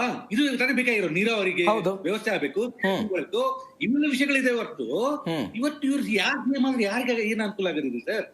ಇವತ್ತು ಜನರಿಗೆ ಇವ್ರಿಗೆ ಓಟ್, ನಮ್ಮ ಪ್ರಜಾಪ್ರಭುತ್ವದಲ್ಲಿ ಎಲೆಕ್ಷನ್ ಎದಕ್ ಮಾಡ್ತೀವಿ ನಾವು? ಒಂದ್ ಪಕ್ಷಕ್ಕೆ ಒಂದು ಮೆಜಾರಿಟಿ ಬರಬೇಕು, ಅವರು ಸರ್ಕಾರ ನಡೆಸೋಕೆ, ನಮ್ಮ ರಾಜ್ಯ ನಡೆಸೋಕೆ ಒಂದು ಯೋಗ್ಯ ಇರೋ ಒಂದು ಲೇಬಲ್ ಮೇಲೆ ಕೊಡ್ತೀವಿ ನಾವು. ಇವತ್ತು 2 ವರ್ಷದಿಂದ ಒಂದು ಸಿಎಂ ಹುದ್ದೆ, ಒಂದು ಸಂವಿಧಾನ ಅಲ್ಲ ಸರ್, ಒಂದ್ ಸ್ವಲ್ಪ ಕೆಪಿಸಿಸಿ ಅಧ್ಯಕ್ಷ ಸ್ಥಾನದ ಬಗ್ಗೆ ಈ ರೀತಿಯಾಗಿ ಗುದ್ದಾಟ ಆಗ್ತಾ ಇದ್ರೆ ರಾಜ್ಯದ ಜನ ತಲೆ ಕೆಡಿಸ್ಕೊಳ್ತಾ ಇರ್ಲಿಲ್ಲ. ಒಂದು ಸಾಂವಿಧಾನಿಕ ಹುದ್ದೆ ಸರ್, ಮುಖ್ಯಮಂತ್ರಿ ಹುದ್ದೆ ಅನ್ನೋದು ಒಂದು ಸಾಂವಿಧಾನಿಕ ಹುದ್ದೆ. ಯಾರು ಇರ್ತಾರೆ ಅನ್ನೋದು ರಾಜ್ಯದ ಜನತೆಗೆ ಬೇಕಾಗಿರುವಂತ ಉತ್ತರ ಅದು. ಸರ್ ಅಲ್ಲ, ಇವಾಗ ಯಾರಿದ್ರೆ ನಮ್ಗೆ ಕೆಲಸ ಏನ್ ಮಾಡ್ಬೇಕಾಗಿದೆ? ಓಕೆ, ಸಿಸ್ಟಮ್ ವರ್ಕ್ ಆಗುತ್ತೆ. ಇವತ್ತು ಡಿ ಕೆ ಶಿವಕುಮಾರ್ ಬಂದ ತಕ್ಷಣ ಏನು ಚೇಂಜ್ ಆಗ್ಬಿಡ್ತಾ, ಅಥವಾ ಸಿದ್ದರಾಮಯ್ಯ ಇದ್ಬಿಟ್ರೆ ಚೇಂಜ್ ಆಗುತ್ತಾ? ಯಾಕಂದ್ರೆ ಇವ್ರು ಕಿತ್ತಾಡಿ ಏನಾಗಿದೆ ಇವತ್ತು? ಸ್ಮಾರ್ಟ್ ಮೀಟರ್ ಹಗರಣ ಆಗಿದೆ, ವಾಲ್ಮೀಕಿ ಹಗರಣ ಆಗಿದೆ, ಮೂಡ ಹಗರಣ ಆಗಿದೆ, ಇವಾಗ ಲಿಕ್ಕರ್ ಹಗರಣಗಳು ಬರ್ತಾ ಇದಾವೆ, ಅನುದಾನಗಳು ಬರ್ತಾ ಇಲ್ಲ, ಗೃಹಲಕ್ಷ್ಮಿ ಏನಾಗಿದೆ 2 ತಿಂಗಳು ಕೊಟ್ಟೇ ಇಲ್ಲ, ವಿಧಾನಸೌಧದಲ್ಲಿ ಒಬ್ಬ ಮಿನಿಸ್ಟರ್ ಸುಳ್ಳು ಹೇಳಿಕೆ ಕೊಡ್ತಾರೆ. ಅಂದ್ರೆ ಈ ತರ ಅವ್ಯವಸ್ಥೆ ಶುರುವಾದಾಗ ಏನ್ ಮಾಡ್ಬೇಕು? ಜನರಿಗೆ ಏನಾಗಿದೆ ಇವತ್ತು? ಬಿಜೆಪಿ ಅವರನ್ನು ಒಟ್ಟಾಗಿಲ್ಲ ಇದರಿಂದ. ಬಿಜೆಪಿ ಅವರು ಕೂಡ ಸಿಎಂ ಆಗುವಾಗ ಬೊಮ್ಮಾಯಿ ಅವ್ರಿಗೇನು ವೋಟಿಂಗ್ ಆಗಿದೆ ಅಂತ ಹೇಳ್ತಾರೆ, ಸುಳ್ಳು ಹೇಳ್ತಾ ಇದಾರೆ ಅವರು. ಆ ಸುಟ್ಕೇಸ್ಗಳು ಹೋಗಿದ್ದಕ್ಕೆ 2,000 ಕೋಟಿ ಹೇಳಿದ್ರಲ್ಲ, ಇದು ಗೊತ್ತಲ್ಲ ನಿಮ್ಗೆ? ಹೇಳೋ ವಿಷಯ ಏನಂದ್ರೆ ಸರ್, ಇಲ್ಲಿ ಇವತ್ತು ಬೊಮ್ಮಾಯಿ ಆದ್ರು, ಯಡಿಯೂರಪ್ಪ ಆದ್ರು, ಸಿದ್ದರಾಮಯ್ಯ ಆದ್ರು, ಡಿ ಕೆ ಶಿವಕುಮಾರ್ ಆಯ್ತು, ಏನಾಯ್ತು? ಇವತ್ತು ರುದ್ರಯ್ಯ ಸಿಎಂ ಆದ್ರು ಅನ್ಕೊಳ್ಳಿ. ಇವಾಗ ರುದ್ರಯ್ಯ ಸಿಎಂ ಆದ್ರೆ ಏನು? ಜನರಿಗೆ ಕೆಲಸ ಮಾಡಿದ್ರೆ ಮಾತ್ರ ರುದ್ರಯ್ಯ ಆಗ್ತಾನೆ, ಅವ್ನು ಉತ್ತಮ ಸಿಎಂ ಆಗ್ತಾನೆ, ಅಥವಾ ಉತ್ತಮ ಒಂದು ಲೀಡರ್ ಆಗ್ತಾರೆ, ಉತ್ತಮ ನಮ್ಮ ನಾಯಕರಾಗ್ತಾರೆ, ಅವ್ರನ್ನ ನಾವು ಫಾಲೋ ಮಾಡ್ತೀವಿ. ಇವತ್ತು ಡಿ ಕೆ ಶಿವಕುಮಾರ್ ಸಿಎಂ ಆದ್ರೆ ಅವ್ರು ಬೇಕಾಗಿರೋ ಕೆಲವು MLA ಅವ್ನ್ ಬೇಕಾದ್ರೆ ಪಟಾಲಂ, ಅವ್ರ ಪಟಾಲಂ ಇದೆಯಲ್ಲ, ಅವ್ರು ದುಡ್ಡು ಮಾಡಕ್ಕೆ ಅವ್ರಿಗೊಂದು ವ್ಯವಸ್ಥೆ ಆಗುತ್ತೆ, ಅವ್ರ ಅಭಿಮಾನಿಗಳಿಗೆ ಒಂದು ಖುಷಿ ಆಗುತ್ತೆ. ಬಿಟ್ರೆ ಬೇರೆ ಜನ ಏನ್ ಮಾಡ್ಬೇಕು? ಇವತ್ತು ನಾನು ಟ್ಯಾಕ್ಸ್ ಕಟ್ತಾ ಇದೀನಿ ಸರ್, ನೀವು ಟ್ಯಾಕ್ಸ್ ಕಟ್ತಾ ಇಲ್ವಾ? ನಿಮ್ಮ ಟ್ಯಾಕ್ಸಿಗೆ ಸಿಗ್ತಾ ಇದೆಯಾ ಹೇಳಿ? ನಿಮ್ಮ ಟ್ಯಾಕ್ಸಿಗೆ ಈಗ ನಾನು ಸುಮಾರು ದೇಶಗಳು ಸುತ್ತಾಡ್ಕೊಂಡು ಬಂದಿದ್ದೀನಿ. ಇವಾಗ ನೀವು ಬೇರೆ ಎಲ್ಲ ಯುರೋಪಿಯನ್ ಕಂಟ್ರಿ ಹೋಗಿ ನಿಮ್ಮ ಟ್ಯಾಕ್ಸ್ ಕಟ್ಟೋ ಹಣಕ್ಕೆ ಅಲ್ಲಿ ಸರಿಯಾಗಿ ಯೋಗ್ಯವಾದಂತ ವ್ಯವಸ್ಥೆ ಸಿಗುತ್ತೆ. ಹೇಗೆ? ಉತ್ತಮವಾದ ಶಿಕ್ಷಣ, ಉಚಿತವಾದ ಶಿಕ್ಷಣ, ಉಚಿತವಾದ ಆರೋಗ್ಯ, ಉತ್ತಮವಾದ ರಸ್ತೆ, ಉತ್ತಮವಾದ ನೀರು, ಇವೆಲ್ಲ ಸಿಗ್ತಾ ಇರ್ತಾನೆ. ನಾವುಗಳು ಮಾಡ್ಬೇಕಾಗಿರೋದೇನು ಇವತ್ತು? ನಮ್ಗೆ ಬೇಕಾಗಿದ್ದೀನಿ ಇವತ್ತು. ಆದ್ರೆ ನೀವು ಹೇಳ್ತಾ ಇರೋದು ನಾಯಕರು ಯಾರಾದ್ರೂ ಆಗಿರ್ಲಿ, ಜನರ ಏಳಿಗೆಯನ್ನು ಬಯಸುವಂತ ನಾಯಕ ಬಂದ್ರೆ ರಾಜ್ಯ ಅಭಿವೃದ್ಧಿ ಆಗ್ತದೆ ಅಂತ ನೀವು ಹೇಳ್ತಾ ಇದ್ದೀರಿ. ಇವತ್ತು ಹೇಳಿ ಸರ್, ಇವತ್ತು ನಾವು ಬಜೆಟ್ ಆಗಿದೆ. ಮೊನ್ನೆ 1ನೇ ತಾರೀಕು ನಿರ್ಮಲಾ ಸೀತಾರಾಮನ್ ಅವರು, ನಮ್ಮ ರಾಜ್ಯಸಭಾ ಸದಸ್ಯರು, ನಮ್ಮ ಕರ್ನಾಟಕಕ್ಕೆ ಚಂಬು ಕೊಟ್ಟಿದ್ದಾರೆ ಅಂತ ಹೇಳಿದಾರೆ ಸಿಎಂ. ಕರೆಕ್ಟ್, ಚಂಬು ಕೊಡೋ ಆತರ ಹೇಳೋದ ವಿಷಯನ ಯಾಕೆ ಹೇಳ್ಬೇಕು? ನಾವು ಇದೆಲ್ಲ ಕೇಳಿದ್ವಿ, ಯಾಕೆ ಕೊಟ್ಟಿಲ್ಲ? ಹೋಗಿ ಹೋರಾಟ ಮಾಡಿ, ಎಲ್ಲ ಸೌದನ್ನು ಕರ್ಕೊಂಡು ಹೋಗಿ ಪಾರ್ಲಿಮೆಂಟ್ ಕೂತ್ಕೊಳ್ಳಿ, ಫೈನಾನ್ಸ್ ಮಿನಿಸ್ಟರ್ ಮುಂದೆ ಇದು ಮಾಡಿ, ಮೋದಿ ಮನೆ ಮುಂದೆ ಕೂತ್ಕೊಳ್ಳಿ, ಇಲ್ಲ ಪಾರ್ಲಿಮೆಂಟ್ ಮುಂದೆ ಕೂತ್ಕೊಳ್ಳಿ. ನಾವು ಬರ್ತೀವಿ, ಜನರು ಬರ್ತೀವ್ರಿ, ಜನರು ಬರಲ್ವಾ? ಕೊಡ್ಬೇಕಾರೆ ನಾಳೆ ಎಲ್ಲಿಗೆ ಬನ್ನಿ, ನಮಗೆ GST ನುಕ್ಸಾನ್ ತೆರೆ ಕೊಡ್ತಾ ಇಲ್ಲ, 5,000 ಕೊಡ್ತೀನಿ ತಿಳಿದು, ಕೋಟಿ ಕೊಡ್ತೀನಿ ತಿಳಿದು ಕೊಟ್ಟಿಲ್ಲ, ಇವೆಲ್ಲ ಆಗಿಲ್ಲ. ನೀವು ನಾನು 1,000 ಜನ ಕರ್ಕೊಂಡ್ಬರ್ತೀನಿ ಅಂತ ಹೇಳಿದ್ರೆ, ನಾಳೆ ನಾನೇ ಟಿಕೆಟ್ ಬುಕ್ ಮಾಡ್ತೀನಿ, 1,000 ಜನ ಟಿಕೆಟ್ ಬರ್ತೀನಿ. ಹೋರಾಟ ಮಾಡ್ಬೇಕಾಗಿದೆ. ಅದು ಬಿಟ್ಬಿಟ್ಟು ಆ ಸಿಎಂ ಏನ್ ಎದಬೇಕಾಗಿದ್ದು? ಯಾರಿಗೆ ಎಂಟರ್ಟೈನ್ ಮಾಡ್ತಾ ಇದ್ರ? ಅಥವಾ ಇಲ್ಲೊಂದು ವ್ಯವಸ್ಥೆ ಏನಿದೆ ಅಂದ್ರೆ, ಇವ್ರು ಮಾಡಿರುವಂತ ವೈಫಲ್ಯಗಳು, ಇವ್ರು ಮಾಡ್ತಿರುವಂತ ಭ್ರಷ್ಟಾಚಾರ, ಇವರ ಅಯೋಗ್ಯತೆಯನ್ನ ಮುಚ್ಚಾಕೊಳ್ಳಕ್ಕೆ ಈ ತರ ಎಂಟರ್ಟೈನ್ಮೆಂಟ್ ಮಾಡಕ್ಕೆ ಮೀಡಿಯಾದಲ್ಲಿ ಇವೆಲ್ಲ ಸುದ್ದಿ ಮಾಡ್ತಿದ್ರೆ. ನಾವು ಒಂದೇನೊಂದು ವಿಷಯ ಏನಂದ್ರೆ, ಮೀಡಿಯಾ ಒಂದು ವಿನಂತಿ ಏನೇನ್ ಮಾಡ್ಕೊಳ್ಳೋದಂದ್ರೆ, ಇಂತ 4 ರಾಜಕಾರಣಿಗಳ ಬಗ್ಗೆ, ಸಿಎಂ ಕುರ್ಚಿ ಕಿತ್ತಾಡೋದ್ ಬಗ್ಗೆ ದಯವಿಟ್ಟು ತೋರ್ಬೇಡಿ ಅಂತ ವಿನಂತಿ ಮಾಡಕ್ಕೆ ಇಷ್ಟಪಡ್ತೀನಿ ನಾನು. ಬರ್ತೀನಿ ಮಾತನಾಡೋಣ. ಶಶಿಕಾಂತ್ ಹೆಡ್ಡಳ್ಳಿ ಅವರು ನಾವು ಮಾತನಾಡ್ತಾ ಇದ್ವಿ. ಹೈಕಮಾಂಡ್ ಸೈಲೆಂಟ್ ಯಾಕೆ ಇದಕ್ಕೆ? ಮಲ್ಲಿಕಾರ್ಜುನ್ ಖರ್ಗೆ ಬೆಂಗಳೂರಿಗೆ ಬರ್ತಾರೆ, ಹೈಕಮಾಂಡ್ ನಿರ್ಧಾರ ಮಾಡುತ್ತೆ ಅಂತಾರೆ. ಮತ್ತೆ ಹೈಕಮಾಂಡ್ ಯಾರು? ಮಲ್ಲಿಕಾರ್ಜುನ್ ಖರ್ಗೆ ಅವರು ಅಲ್ವಾ? ಈ ಪ್ರಶ್ನೆ ಇದೆ. ಬಿಹಾರ ಚುನಾವಣೆಗಳಾಯಿತು, ಅವತ್ತೇನೋ ಬದಲಾವಣೆ ಆಗ್ಬೋದು, ಆ ಚುನಾವಣೆಗಳ ನಂತರ ಆಯ್ತು, ಸಾಧ್ಯ ಆಗಲಿಲ್ಲ. ಪಕ್ಕದ ಕೇರಳ ಚುನಾವಣೆ ಬರ್ತಾ ಇದೆ, ತಮಿಳುನಾಡು ಚುನಾವಣೆ ಬರ್ತಾ ಇದೆ, ಪುದುಚೇರಿ ಚುನಾವಣೆ ಬರ್ತಾ ಇದೆ, ಅಸ್ಸಾಂ ಚುನಾವಣೆ ಬರ್ತಾ ಇದೆ. ಮತ್ತೊಂದು ವಿಶೇಷ ಅಂತ ಹೇಳಿದ್ರೆ, ಅಸ್ಸಾಂ ವಿಧಾನಸಭಾ ಚುನಾವಣೆಗೆ ವೀಕ್ಷಕರಾಗಿ ಡಿ ಕೆ ಶಿವಕುಮಾರ್ ಇದ್ದಾರೆ. ಹೈಕಮಾಂಡಿನ ಒಂದು ಜವಾಬ್ದಾರಿ ಕೂಡ ಇದೆ. ಈ ಹಂತದಲ್ಲಿ ಬದಲಾವಣೆ ನಿರೀಕ್ಷೆ ಮಾಡಬಹುದಾ ನಾವು?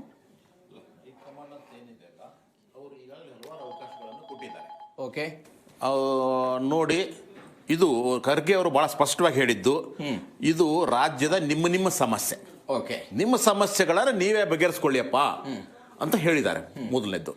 ಎರಡನೇದ್ದು, ಈಗಾಗಲೇ ಒಂದು ಬ್ರೇಕ್ಫಾಸ್ಟ್ ಮೀಟಿಂಗ್ ಮಾಡಿ ನೀವಿಬ್ರು ಎದುರು ಬದುರು ಕೂತ್ಕೊಂಡು ನೀವೇ ಅದು ಏನು ಅನ್ನುವುದನ್ನ ಬಗೆಹರಿಸ್ಕೊಳ್ಳಿ ಅಂತ ಅವರು, ಅಂದ್ರೇನು, ತಮ್ಮ ಕೋರ್ಟಲ್ಲಿ ಬಂದಿರತಕ್ಕಂಥ ಬಾಲನ್ನ ಮತ್ತೆ ರಾಜ್ಯ ಸರ್ಕಾರಕ್ಕೆ ಅಥವಾ ಇಲ್ಲಿ ಪಕ್ಷಕ್ಕೆ, ರಾಜ್ಯದ ಕಾಂಗ್ರೆಸ್ ಪಕ್ಷಕ್ಕೆ ತಳ್ಳಿದ್ದಾರೆ. ಇವರು ಏನ್ ಮಾಡಿದ್ದಾರೆ, ಅವ್ರು ಹೇಳಿದ ಹಾಗೆ ಇಲ್ಲಿವರೆಗೂ ನಡ್ಕೊಂಡ್ ಬಂದಿದೆ. ಹೈಕಮಾಂಡ್ ಏನ್ ಹೇಳಿತ್ತು, ಬ್ರೇಕ್ಫಾಸ್ಟ್ ಮೀಟಿಂಗ್ ಮಾಡಿದ್ರು, ಅದೇನೋ ಡಿನ್ನರ್ ಮೀಟಿಂಗು ಮಾಡಿದ್ರು, ಮಾತುಕತೆಗಳು ಆಗಿದ್ದಾವೆ. ಅದ್ರ ಜೊತೆಗೂ ಸಹಿತ ಸ್ಪಷ್ಟವಾಗಿ ಹೇಳಿದ್ದಾರೆ ಏನು ಅಂತಂದ್ರೆ, ಆಯ್ತು ನಾವೇ ನಿರ್ಧಾರ ಮಾಡ್ಕೊಳ್ತೀವಿ, ನಾವೇ ಒಪ್ಪಂದ ಮಾಡ್ಕೊಂಡ್ಬಿಡ್ತೀವಿ ಅಂತಲೂ ಹೇಳಿದ್ದಾರೆ. ಸೊ ಈ ರೀತಿಯಾಗಿ ಆಗಿರೋದ್ರ ಮೂಲಕ ಹೈಕಮಾಂಡ್ ತನ್ನ ಭಾರವನ್ನ, ತನ್ನಗೆ ಆಗತಕ್ಕಂಥ ಏನು ಮಾತುಕತೆಯನ್ನ ಅದು ಇಲ್ಲಿಗೆ ಟ್ರಾನ್ಸ್ಫರ್ ಮಾಡಿದ್ದು ಸ್ಪಷ್ಟ. ಕರ್ನಾಟಕ ಪ್ರಕರಣದಲ್ಲಿ ಹಿಂಗೆ, ರಾಜಸ್ಥಾನ ಪ್ರಕರಣದಲ್ಲಿ ಕರೆಸಿ ಇದೇ ಮಲ್ಲಿಕಾರ್ಜುನ್ ಖರ್ಗೆ ಅವರು ಮಾತನಾಡಿ ಸಮಾಧಾನ ಪಡಿಸೋ ಪ್ರಯತ್ನ ಮಾಡಿದ್ರಲ್ಲ, ಅಲ್ಲಿ ಯಾಕೆ ಹಿಂಗೆ? ಕರ್ನಾಟಕದಲ್ಲಿ ಯಾಕೆ ಹಿಂಗೆ? ಅಲ್ಲಿರ್ತಕ್ಕಂಥ ಅನಿವಾರ್ಯವಾ? ಅಲ್ಲಿರ್ತಕ್ಕಂಥ ರಾಜಕೀಯ ಭಿನ್ನವಾಗಿತ್ತು, ಇಲ್ಲಿ ಇರ್ತಕ್ಕಂಥ ಭಿನ್ನವಾಗಿದೆ. ಇಲ್ಲಿರ್ತಕ್ಕಂಥ ಸಿದ್ದರಾಮಯ್ಯನವರು ಏನು ಅಂತಂದ್ರೆ ಅಹಿಂದ ಒಂದು ವಲಯ ಏನಿದೆಯಲ್ಲ ಅವರಿಗೆ ಸಪೋರ್ಟ್ ಆಗಿ ನಿಂತ್ಕೊಂಡಿದೆ. ಎರಡನೇದ್ದು ಡಿ ಕೆ ಶಿವಕುಮಾರ್ ಅವರ ಒಂದು ಲೂಪ್ ಹೋಲ್ಸ್ ಏನು ಅಂತಂದ್ರೆ ಅವ್ರು ಸ್ವಲ್ಪ ಸಾಫ್ಟ್ ಹಿಂದುತ್ವವನ್ನು ತೋರಿಸ್ತಾ ಬಂದ್ರು. ಯಾವ ಕಾಂಗ್ರೆಸ್ಸಿನ ನೀತಿ ಸಿದ್ಧಾಂತ ಇದೆಯೋ ಅದಕ್ಕೆ ವಿರುದ್ಧವಾದಂತ ಮತ್ತು ಸ್ವಲ್ಪ ಬಿಜೆಪಿ RSS ಗೆ ಹತ್ತಿರವಾಗಿರ್ತಕ್ಕಂಥ ನಡೆ ನುಡಿಯನ್ನು ತೋರಿಸಿದ್ರು ಅವರು. ಉದಾಹರಣೆಗೆ ಖರ್ಗೆ ಅವರು ನೇರವಾಗಿ ಹೇಳಿದ್ರು, ಯಾವುದೇ ಕಾರಣಕ್ಕೂ ಏನು ಹಸುವೆ ಈಗುತ್ತೇನ್ರಿ ಕುಂಭಮೇಳದಲ್ಲಿ ಮುನಿಗ್ ಬಂದ್ರಿ ಅಂತ. ಇವರು ದಂಪತಿ ಸಮೇತವಾಗಿ ಹೋಗ್ಬಿಟ್ಟು ಮುನಿಗ್ಬಿಟ್ಟು ಬಂದ್ರು. ಇದು ನೀವು ಹಲವಾರು ಸರ್ತಿ. ಆಮೇಲೆ RSS ಗೀತೆಯನ್ನ ಅವರು ಅಧಿವೇಶನದಲ್ಲಿ ಹಾಡಿದ್ರು. ಅಂದ್ರೆ ಏನು, ಯಾವ ಕಾಂಗ್ರೆಸ್ ಅದು ಯಾವ ನೀತಿ ಇದೆಯೋ ಅದಕ್ಕೆ ವಿರುದ್ಧವಾದ ಕೆಲವು ಕೆಲಸಗಳನ್ನ ಯಾವ ಈಶಾ ಫೌಂಡೇಶನ್ಗೆ ಅಲ್ಲಿ ಹೋಗಿ ಶಾ ಅವ್ರ ಜೊತೆಗೆ ವೇದಿಕೆಯನ್ನು ಹಂಚಿಕೊಂಡ್ರು.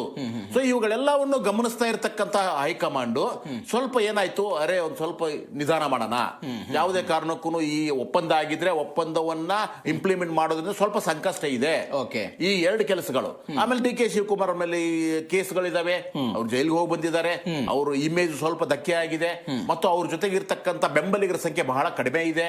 ಸೊ ಆದ್ದರಿಂದ ಈ ಸಂದರ್ಭದಲ್ಲಿ ನಾವು ಏನಾದ್ರೂ ಈ ರೀತಿಯಾದಂತಹ ನಿರ್ಧಾರ ತೆಗೆದುಕೊಂಡು ಡಿ ಕೆ ಶಿವಕುಮಾರ್ ಅವರನ್ನ ಮುಖ್ಯಮಂತ್ರಿ ಮಾಡಿದ್ದೇ ಆದ್ರೆ ಮುಂದೆ ಅದರಿಂದ ಆಗತಕ್ಕಂಥ ದುಷ್ಪರಿಣಾಮಗಳು ಏನೇನು ಅನ್ನುವುದನ್ನ ಲೆಕ್ಕಾಚಾರ ಹಾಕೇ ಇಟ್ಟಿರುತ್ತೆ ಅವರು, ಸುಮ್ಮನೆ ಅಲ್ಲ.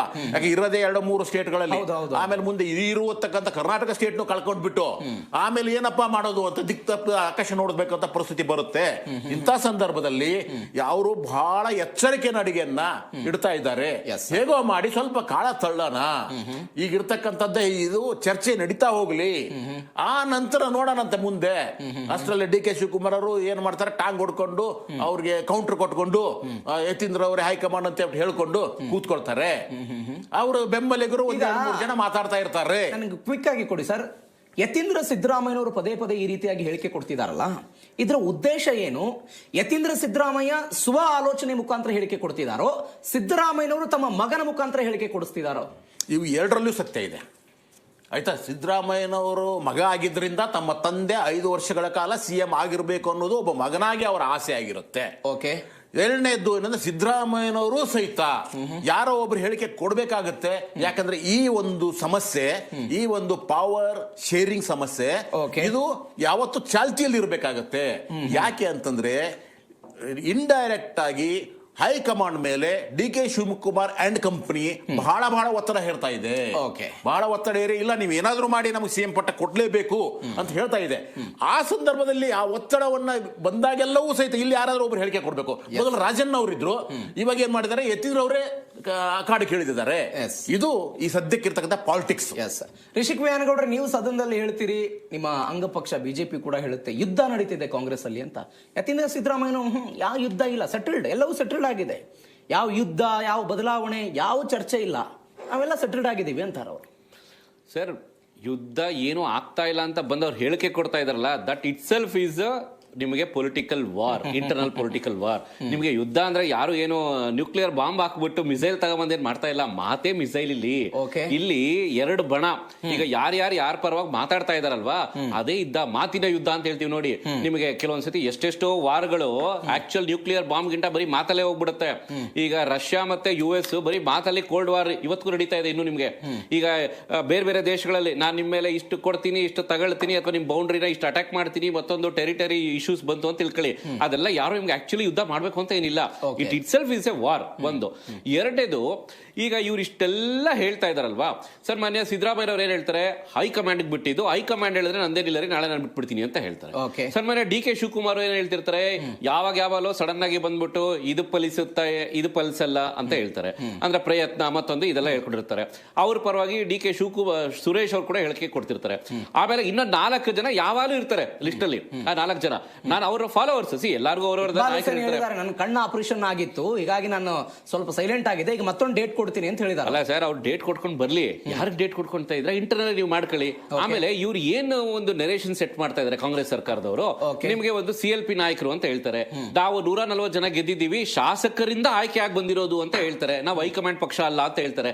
ಯಾವ ರೀತಿ ನೆರೇಷನ್ ಸೆಟ್ ಮಾಡ್ತಾ ಇದ್ರ? ಇಲ್ಲ ಹೈಕಮಾಂಡ್ ಪಕ್ಷನೇ ಆಗಿದ್ರೆ ಹೈಕಮಾಂಡ್ ಅವರು ಮುತುವರ್ಜಿ ತಗೊಂಡ್ಬಿಟ್ಟು ಇಲ್ಲಿ ಆಡಳಿತ ನಡೀತಾ ಇಲ್ಲ ಅನ್ನೋ ತರ ಅಂತಾರೆ, ಬಂದವ್ರು ಕೊಡ್ಸ್ಬಿಡಿ. ಯಾರಾದ್ರೂ ಹೇಳಿ CM ಸಿದ್ದರಾಮಯ್ಯನವರೇನೆ 5 ವರ್ಷ ಇರ್ತಾರೆ ಅಂತ ಒಂದು ಸ್ಟೇಟ್ಮೆಂಟ್ ಕೊಡಿ ಜಾಯಿಂಟ್ ಕಾನ್ಫರೆನ್ಸ್ ಅಲ್ಲಿ. ಇಲ್ವಾ ಪ್ರೆಸ್ ಮೀಟ್ ಕರೆದ್ಬಿಟ್ಟು ಸನ್ಮಾನ್ಯ DK ಶಿವಕುಮಾರ್ ಅವ್ರಿಗೆ ನಮಗೇನು ತೊಂದರೆ ಇಲ್ಲ ಸರ್, ನಮಗೇನು ತೊಂದರೆ ಇಲ್ಲ ನೋಡಿ, ನಮಗೇನು ತೊಂದರೆ ಇಲ್ಲ. ಆದ್ರೆ ನೋಡಿ, ಸದನದಲ್ಲಿ ಕೂಡ ಇದ್ರ ಚರ್ಚೆಗಳು ನಡೀತಾ ಇದೆ. ಇದು ವಿಪರ್ಯಾಸ ಅಂತ ಹೇಳಿದ್ರೆ, ನಿಮ್ಗೆ ಸದನದಲ್ಲಿ ನಾವು ಕ್ವಶನ್ ರೈಸ್ ಮಾಡ್ತಾ ಇರುವಂತದ್ದು ಒಂದು, ಅಭಿವೃದ್ಧಿ ಏನಾಯ್ತು, ನಿಮ್ಗೆ ಕೊಟ್ಟಿರುವಂತ ಫಂಡ್ಸ್ ಅನುದಾನ ಬರ್ತಾ ಇಲ್ಲ, ಎರಡನೇದು ಕೊಟ್ಟಿರೋ ಅನುದಾನ ಖರ್ಚಾಗ್ತಾ ಇಲ್ಲ, ಮೂರನೇದು ನಿಮಗೆ ಈ ಭ್ರಷ್ಟಾಚಾರಗಳು ಆಗ್ತಾ ಇದೆ.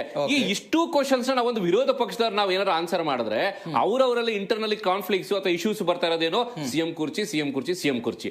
ನಿಮಗೆ ಇವತ್ತಿಗೂ ಹೇಳಬೇಕು ಅಂತ ಹೇಳಿದ್ರೆ, ಟೋಟಲ್ ಕ್ಯುಮ್ಯುಲೇಟಿವ್ ಆಗಿ ನಿಮಗೆ ಏನು ಈಗ ಫಸ್ಟ್ ಫೈನಾನ್ಷಿಯಲ್ ಇಯರ್ ಅಲ್ಲಿ 3.25 ಲಕ್ಷ ಕೋಟಿ ಬಜೆಟ್ ಇತ್ತು.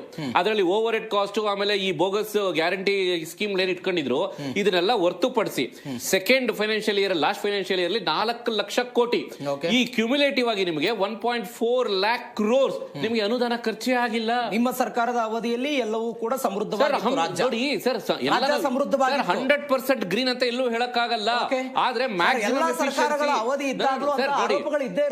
ಸರ್ ಎಲ್ಲಾದ್ರಲ್ಲೂ ಇದ್ದೇ ಇರುತ್ತೆ ನೋಡಿ, ಅಭಿವೃದ್ಧಿ 100% ಒಪ್ಕೊಳ್ತೀವಿ. ಭ್ರಷ್ಟಾಚಾರ ಎಲ್ಲ ನಾನೇ ಹೇಳ್ತಾ ಇದೀನಿ, 5 ಗ್ಯಾರಂಟಿಗಳನ್ನು ಕೊಟ್ಟಿದ್ದೀವಿ ರಾಜ್ಯದ ಅಲ್ಲ ನಿಮ್ಗೆ 5 ಗ್ಯಾರಂಟಿ 54,000 ಕೋಟಿ ಬರೀ ಗ್ಯಾರಂಟಿ ಕೊಟ್ಬಿಟ್ರೆ ರಾಜ್ಯ ಉದ್ಧಾರ ಆಗ್ಬಿಡ್ತದೆ ನಿಮ್ಗೆ.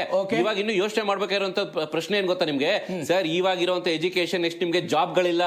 ಯುವಕರು ನಿಮ್ಗೆ ನೋಡಿ, ಅನ್ಎಜುಕೇಟೆಡ್ ಯುವಕರು ರೋಡ್ ಮೇಲೆ ಬಂದ್ರೆ ಅದು ಬೇರೆ ತರ, ಎಜುಕೇಟೆಡ್ ಯುವಕರು ರೋಡ್ ಮೇಲೆ ಬಂದ್ಬಿಟ್ರು ಅಂತ ಹೇಳಿದ್ರೆ ಅದರಷ್ಟು ವಿಪರ್ಯಾಸ, ಅದರಷ್ಟು ಡೇಂಜರ್ ಯಾವ್ದು ಇರಲ್ಲ ನಿಮ್ಗೆ. ಈಗ ನಿಮ್ಗೆ ಏನಾಗ್ತಾ ಇದೆ, AI is overtaking. ಇವ್ರು ಅದ್ರ ಬಗ್ಗೆ ಏನಾದ್ರು ಚಿಂತೆ ಮಾಡ್ತಾ ಇದಾರಾ? ಇನ್ಫ್ಲೇಷನ್ ರೇಟ್ಸ್ ಜಾಸ್ತಿ ಬರ್ತಾ ಇದೆ, ಅದ್ರ ಬಗ್ಗೆ ಏನಾದ್ರು ಡಿಸ್ಕಷನ್ ಮಾಡ್ತಾ ಇದಾರಾ? ಈಗ ಆಯ್ತು ಫೈನಾನ್ಷಿಯಲ್ ಬಜೆಟ್ ಬಂತು, ಫೈನಾನ್ಷಿಯಲ್ ಬಜೆಟ್ ಬಗ್ಗೆ ಚೊಂಬು ಲೋಟ ಇದೆಲ್ಲ ಕಮೆಂಟ್ಸ್ ಮಾಡಿದ್ರು ತಾನೆ ಇವರು ಸದನದಲ್ಲಿ. ಅದು ಮನ್ರೇಗಾ ರಾಮ್ಜಿ ಅಂತ ಮಾಡಕ್ಕೆ ಅಂತ 6-7 ದಿವಸ ತಗೊಂಡ್ರು. ಏನ್ ಮಾಡಿದ್ರಿ ಸ್ವಾಮಿ 6-7 ದಿವಸ ತಗೊಂಡು ಬಜೆಟ್ ಅಲ್ಲಿ? ಏನಾದ್ರೂ ರಾಜ್ಯಕ್ಕೆ ಆಗುವಂತದ್ದು? ನಾನ್ ಸರ್ ತಮ್ಮ ಮಾಧ್ಯಮ ಮುಖಾಂತರ ಇವತ್ತು ಓಪನ್ ಚಾಲೆಂಜ್ ಆಗ್ತಾ ಇದೀನಿ, ಗ್ಯಾರಂಟಿ ಅನ್ನೋದೊಂದನ್ನ ಬಿಟ್ಟು ಬೇರೆ ಯಾವ್ದಾದ್ರು 10 ಬಿಲ್ ಪಾಸ್ ಆಗಿರುವಂತದನ್ನ ದಯಮಾಡಿ ಕರ್ನಾಟಕ ರಾಜ್ಯ ಕೇಳ್ಬಿಡಿ. ಬಹುಶಃ ಕಾಂಗ್ರೆಸ್ನವರು ಇದ್ದಿದ್ರೆ ನಿಮ್ ಪ್ರಶ್ನೆಗೆ ಉತ್ತರ ಸಿಕ್ಕಿದೆ ಸರ್. ಉತ್ತರ ಸಿಕ್ಕರೆ ನಮಗೂ ಖುಷಿ ಆಗುತ್ತೆ. ಈಗಲೂ ಯಾವಾಗ ಬೇಕಾದ್ರೂ ಹೇಳಿ ಅವರು. ಬರ್ತೀನಿ. ದಿಲೀಪ್ ಅವರೇ, ಒಂದು ಆರೋಪ ಇದೆ ಬಿಜೆಪಿ ಮೇಲೆ. ಬಿಜೆಪಿ ಹೈಕಮಾಂಡ್ ಕರ್ನಾಟಕದಲ್ಲಿ ಒಬ್ಬ ಏಕನಾಥ್ ಶಿಂದೆ ಅವನನ್ನು ಹುಡುಕ್ತಾ ಇದೆ. ಒಬ್ಬ ಜ್ಯೋತಿರಾದಿತ್ಯ ಸಿಂಧ್ಯಾನನ್ನ ಕರ್ನಾಟಕದಲ್ಲಿ ಬಿಜೆಪಿ ಹೈಕಮಾಂಡ್ ಹುಡುಕ್ತಾ ಇದೆ. ನಿಜಾನ ಇದೆ? ಹುಡುಕ್ತಿದ್ದೀರಾ ಈ ಬೆಳವಣಿಗೆಗಳ ನಡುವೆ? ಖಂಡಿತ ಇಲ್ಲ ಸರ್. ನೋಡಿ, ಈಗ ನೀವು ಏನ್ ಹೇಳ್ತಿದ್ರ ಅಂತ ನಮ್ಗೆ ಅರ್ಥ ಆಗ್ತಾ ಇದೆ. ಏಕನಾಥ್ ಶಿಂದೆ, ಜ್ಯೋತಿರಾಜ್ ಸಿಂಧ್ಯಾ ಅಂತಕ್ಕಂಥ ಹುಡುಕೋದ್ಕಿಂತ ನಾವಿವತ್ತು NDA ಮೈತ್ರಿನಲ್ಲಿ ಇದ್ದೀವಿ ಸರ್. ಕುಮಾರಸ್ವಾಮಿ ಅವರು ಜೊತೆ ಮೈತ್ರಿನಲ್ಲಿ ಇದ್ದಾರೆ. ಈಗ ನಾಳೆ ಒಂದು 150 ಸೀಟ್ ಗೆಲ್ಬಹುದು ನಾವು ಬಿಜೆಪಿ ಮತ್ತೆ JDS ಮೈತ್ರಿನಲ್ಲಿ. ಗೆದ್ದಾಗ ಅದು ನಾವು ಹೈಕಮಾಂಡ್ ತೀರ್ಮಾನ ಮಾಡುತ್ತೆ. ನರೇಂದ್ರ ಮೋದಿ ಅವರು, ಅಮಿತ್ ಶಾ ಅವರು ಕುತ್ಕೊಂಡು ತೀರ್ಮಾನ ಮಾಡ್ತಾರೆ, ರಾಷ್ಟ್ರೀಯ ಅಧ್ಯಕ್ಷರು ತೀರ್ಮಾನ ಮಾಡ್ತಾರೆ. ಇಲ್ಲಿ 2028 ಚುನಾವಣೆ ಬಗ್ಗೆ ಮಾತಾಡ್ತಿಲ್ಲ ಸರ್, ಇವತ್ತಿನ ಬೆಳವಣಿಗೆಯಲ್ಲಿ ಹುಡುಕ್ತಾ ಇದ್ದಾರೆ ಅಂತ ನನ್ನ ಆಲೋಚನೆ. ನಿಮ್ಮದೇ ಪಕ್ಷದ ನಾಯಕರುಗಳು ಹೇಳಿಕೆ ಸರ್, ಏಕನಾಥ್ ಶಿಂದೆ ಅವರು ಹುಡುಕ್ತಾರೆ ಕರ್ನಾಟಕದಲ್ಲಿ, ನೋಡ್ತಾ ಇದ್ದಾರೆ. ಅಜಿತ್ ಪವಾರ್ ಇಬ್ರು ಬಿಜೆಪಿಗೆ ಬರ್ಬೇಕಾದ್ರೆ, ಸರ್ಕಾರದ ರಚನೆ ಮಾಡ್ಬೇಕಾದ್ರೆ ಜೊತೆಲಿ 30 ಜನ 40 ಜನ MLA ಕರ್ಕೊಂಡ್ ಬಂದ್ರು. ಆ ಏಕನಾಥ್ ಶಿಂದೆ ರಾಜ್ಯದಲ್ಲಿ ಇಲ್ಲ ಅಂತ ನಾನು ಭಾವಿಸ್ತೀನಿ. ನಿಮ್ ಪ್ರಶ್ನೆಗೆ ನಾನು ಉತ್ತರ ಕೊಟ್ಟಿದ್ದೀನಿ. ಒಂದು ಸರ್, ಇವತ್ತು ಈ ರಾಜ್ಯದಲ್ಲಿ ಇವತ್ತು ಕಾಂಗ್ರೆಸ್ ಹೈಕಮಾಂಡ್ ಬದುಕಿದ್ಯಾ ಅಂತಕ್ಕಂಥದ್ದು ಒಂದು ಪ್ರಶ್ನೆ ಬರ್ತಾ ಇದೆ ಸರ್. ಈಗ ನಾನು ನಿಮ್ಗೆ ಅವಾಗಲೇ ಹೇಳಿದೆ, ರಾಷ್ಟ್ರೀಯ ಅಧ್ಯಕ್ಷರು AICC ಮಲ್ಲಿಕಾರ್ಜುನ್ ಖರ್ಗೆ ಅವರೇ ಇದ್ದಾರೆ. ಸೊ ಯಾವುದಕ್ಕೂ ಉತ್ತರ ಕೊಡಲ್ಲ ಪಾಪ ಅವ್ರನ್ನ. ಹಿಂಗೆ ಅಂತಂದ್ರೆ ಈಗ ಅವ್ರು ಮೊದಲಿಂದಲೂ ಸಹ ಕಾಂಗ್ರೆಸ್ ಸಂಸ್ಕೃತಿ ಹೇಗೆ ಅಂತಂದ್ರೆ 10 ವರ್ಷ ಒಬ್ಬ ರಿಮೋಟ್ ಪ್ರಧಾನಿ ಇಟ್ಕೊಂಡಿದ್ರು. ನಾನು ಹೇಳ್ದೆ ಕೇಳ್ಕೊಂಡಿರ್ಬೇಕು ಅಂತೇಳಿ ಮನಮೋಹನ್ ಸಿಂಗ್ ಅವ್ರನ್ನ. ಈಗ ಪಾಪ ಅವ್ರನ್ನ ಒಂದು ದಲಿತ ಸಮುದಾಯದ ಮತಗಳನ್ನ ಸೆಲಿಕ್ಕೋಸ್ಕರ ದಲಿತ ನಾಯಕರನ್ನ ರಿಮೋಟ್ ಆಗಿ ಇಟ್ಕೊಂಡಿದ್ದಾರೆ. ಇದೇ ವಯನಾಡಿನಲ್ಲಿ ಈ ಪ್ರಿಯಾಂಕಾ ಗಾಂಧಿ ಇದರ ಒಂದು ಟಿಕೆಟ್ ಹಾಕ್ಬೇಕಾದ್ರೆ ಅವ್ರನ್ನ ಒಳಗಡೆ ಕರ್ಕೊಂಡು ಹೋಗೋದಿಲ್ಲ. ಈ ರೀತಿ ಅವ್ರ ಬಗ್ಗೆ ಒಂದು ತೋರಿಸ್ತಾರೆ. ಇದೇ ಚಿದಂಬರಂ ಅವ್ರ ಮಗ ನಮ್ಮ ಹೈಕಮಾಂಡ್ ಮಲ್ಲಿಕಾರ್ಜುನ್ ಖರ್ಗೆ ಅಲ್ಲ ಅಂತಲೇ ಹೇಳ್ತಾರೆ. ನಿಮ್ಮ ಹೈಕಮಾಂಡ್ ಒಬ್ಬ ವಿರೋಧ ಪಕ್ಷದ ನಾಯಕರನ್ನ ಆಯ್ಕೆ ಮಾಡೋದಕ್ಕೆ ಎಷ್ಟು ಸಮಯ ತೆಗೆದುಕೊಂಡಿದೆ ಕರ್ನಾಟಕ ಜನ ನೋಡಿಲ್ವಾ ಸರ್? ನೋಡಿ, ರಾಜ್ಯದ ಜನ ನೋಡಿಲ್ವಾ? ಈ ಪ್ರಶ್ನೆಗೆ ಉತ್ತರವನ್ನು ಕಂಡುಕೊಳ್ಳುವಲ್ಲಿ ವಿರೋಧ ಪಕ್ಷದ ನಾಯಕ ಆಗಿರ್ಬೋದು ಅಥವಾ ಸಾಂವಿಧಾನಿಕ 6 ತಿಂಗಳ ವೇಟ್ ಮಾಡ್ತಾರೆ. ಒಂದ್ ನಿಮಿಷ, ತಿಂಗಳ ರಾಜ್ಯಾಧ್ಯಕ್ಷರನ್ನಾಗಿರ್ಬೋದು. ಆದ್ರೆ ಈಗ ಈ ಎರಡೂ ಹುದ್ದೆಗಳು ನೀವು ಹೇಳಿದ್ರಲ್ವಾ, ಈ ಎರಡೂ ಹುದ್ದೆಗಳು ಸ್ವಲ್ಪ ಹಿಂದೆ ಮುಂದೆ 1 ತಿಂಗಳು 2 ತಿಂಗಳು ಹಿಂದೆ ಮುಂದೆ ನಡೆಯುತ್ತೆ. ಆದ್ರೆ ಮುಖ್ಯಮಂತ್ರಿ ಸ್ಥಾನ ಅಂತಕ್ಕಂಥದ್ದು ಈ ರಾಜ್ಯವನ್ನ, ಈ ರಾಜ್ಯದ ಅಭಿವೃದ್ಧಿಯ ದರವನ್ನ ಮತ್ತೆ ಈ ರಾಜ್ಯದ ದಿಕ್ಕನ್ನ ಬದಲಾಯಿಸ್ತಕ್ಕಂಥ ಒಂದು ಸ್ಥಾನ. ಆ ರಾಜ್ಯ ಸರ್ಕಾರವನ್ನ ಒಂದು ದಿಕ್ಕಿನ ಕಡೆಗೆ ತೆಗೆದುಕೊಂಡು ಹೋಗಬೇಕಾಗಿದ್ದವರು ರಾಜ್ಯದ ವಿರೋಧ ಪಕ್ಷದ ನಾಯಕರು. ರಾಜ್ಯದ ವಿರೋಧ ಅಧಿವೇಶನಕ್ಕೆ ವಿರೋಧ ಪಕ್ಷದವರು ನಮ್ಮ ಹೈಕಮಾಂಡ್ ನಮ್ಮ ಜವಾಬ್ದಾರಿಯನ್ನ ಬಹಳ ಬಲಿಷ್ಠವಾಗಿ ಮಾಡ್ತಾ ಇದೀವಿ. ಮಾಡ್ತಿರ್ತಕ್ಕಂಥ ಜ್ವಲಂತ ಸಮಸ್ಯೆಗಳು, ಭ್ರಷ್ಟಾಚಾರಗಳು, ಲೂಟಿಗಳು ಪ್ರತಿನಿತ್ಯ ಜನಗಳಿಗೆ ತಲುಪಿಸ್ತಕ್ಕಂಥ ಕೆಲಸವನ್ನ ಮಾಡ್ತಾ ಇದೀವಿ. ಇವರು ಎಲ್ಲಿಗೆ ಮುಖ್ಯಮಂತ್ರಿ ಆಗಿದ್ದಾರೆ ಸರ್? ಕೇರಳದಿಂದ ಬಂದು ಹೇಳಿದ್ರೆ, ಕೇರಳದ ಯಾವ್ದೋ ಒಬ್ಬ ಮಿನಿಸ್ಟರ್ ಟ್ವೀಟ್ ಮಾಡಿದ್ರೆ, ಒಬ್ಬ ಮುಖ್ಯಮಂತ್ರಿ ಟ್ವೀಟ್ ಮಾಡಿದ್ರೆ, ಇಲ್ಲಿರ್ತಕ್ಕಂಥ ಎಲ್ಲಿಂದಲೋ ಬಂದಿರತಕ್ಕಂಥ ಅಕ್ರಮ ವಲಸಿಗರಿಗೆ ಉಳಿಸಿರೋದು ಮನೆ ಕೊಡ್ತಾರೆ. ಕೇರಳದ ಇವರ ಪ್ರಿಯಾಂಕಾ ಗಾಂಧಿ ಹೇಳಿದ್ರೆ 100 ಮನೆಗಳನ್ನ ಕಟ್ಕೊಂಡ್ ಕೊಡ್ತಾರೆ ವಯನಾಡಿಗೆ ಹೋಗಿ. ಕೇರಳದವ್ರು ಯಾರೋ ಒಬ್ಬ ಆನೆ ತುಳಿತಕ್ಕ ಒಳಗಾದ್ರೆ 25 ಲಕ್ಷ ಕೊಡ್ತಾರೆ. ಇವ್ರು ಎಲ್ಲಿಗೆ ಮುಖ್ಯಮಂತ್ರಿ ಆಗಿದ್ದಾರೆ? ಒಂದು. ಇನ್ನೊಂದು ಇವ್ರ ಸಿದ್ಧಾಂತ ಸರ್, ಅವಾಗಲೇ ನಮ್ಮ ನಡವಳಿ ಅವರು ಬಹಳ ಕ್ಲಿಯರ್ ಆಗಿ ಹೇಳಿದ್ರು, ಇವ್ರ ಸಿದ್ಧಾಂತ ಹಿಂದೂ ವಿರೋಧಿತನ. ಎಲ್ಲೋ ಒಂದು ಕಡೆ ಸಿದ್ದರಾಮಯ್ಯನವರು ಹಿಂದೂ ವಿರೋಧಿತನ ಇದೆ. ಯಾರಾದ್ರೂ ಆರೋಪ ಕುಂಕುಮ ಇಕ್ಕಿದ್ರೆ ಅಡ್ಸಾಕೋದು, ಟೋಪಿ ಇಕ್ಕಿದ್ರೆ ಕಿತ್ತಾಕೋದು, ಯಾರಾದ್ರೂ ಕೇಸರಿ ಶಾಲ್ ಹಾಕಿದ್ರೆ ಕಿತ್ತಾಕೋದು. ಪಾಪ ಡಿ.ಕೆ. ಶಿವಕುಮಾರ್ ಅವರ ವೈಯಕ್ತಿಕ ಸಿದ್ಧಾಂತ. ನಾನು ಏನ್ ಹೇಳ್ತಾ ಅರ್ಥ ಮಾಡ್ಕೊಳ್ಳಿ. ಆದ್ರೆ ಡಿ.ಕೆ. ಶಿವಕುಮಾರ್ ಅವ್ರು ಹಂಗ್ ಮಾಡ್ಲಿಲ್ಲ. ಡಿ.ಕೆ. ಶಿವಕುಮಾರ್ ಯಾವಾಗ ಲೀಡಿಂಗ್ ಅಲ್ಲಿ ಇದ್ರು ಅಂತಂದ್ರೆ, ಮುಖ್ಯಮಂತ್ರಿ ಸ್ಥಾನದ ಪೈಪೋಟಿ ಯಾವಾಗ ಇದ್ರು ಅಂತಂದ್ರೆ, ಯಾವಾಗ ಡಿ.ಕೆ. ಶಿವಕುಮಾರ್ ಅವರು ಮುಸಲ್ಮಾನರು my brothers, we born together, we die together ಅಂದ್ರಲ್ಲ, ಅವಾಗ ಅವ್ರು ಲೀಡಿಂಗ್ ಅಲ್ಲಿ ಇದ್ರು, ಮೊದಲನೇ ಸ್ಥಾನದಲ್ಲಿ ಇದ್ರು ಮುಖ್ಯಮಂತ್ರಿಗೆ. ಯಾವಾಗ ಡಿ.ಕೆ. ಶಿವಕುಮಾರ್ ಅವರು ಈಶಾ ಫೌಂಡೇಶನ್ ಹೋಗ್ತಾರೆ, ಯಾವಾಗ ಡಿ.ಕೆ. ಶಿವಕುಮಾರ್ ಅವರು ಕುಂಭಮೇಳಕ್ಕೆ ಹೋಗ್ತಾರೆ, ಯಾವಾಗ ಡಿ.ಕೆ. ಶಿವಕುಮಾರ್ ಅವರು RSS ಗೀತೆ ಹೇಳ್ತಾರೋ, ಅವತ್ತಿಂದ ಈ ರಾಹುಲ್ ಗಾಂಧಿ ಅವರ ಮನೆ ಬಾಗಿಲು ಕ್ಲೋಸ್ ಆಯ್ತು, ಪರ್ಮನೆಂಟ್ ಕ್ಲೋಸ್ ಆಯ್ತು, ಅವ್ರಿಗೆ ಅಪಾಯಿಂಟ್ಮೆಂಟ್ ಸಿಗ್ತಾ ಇಲ್ಲ.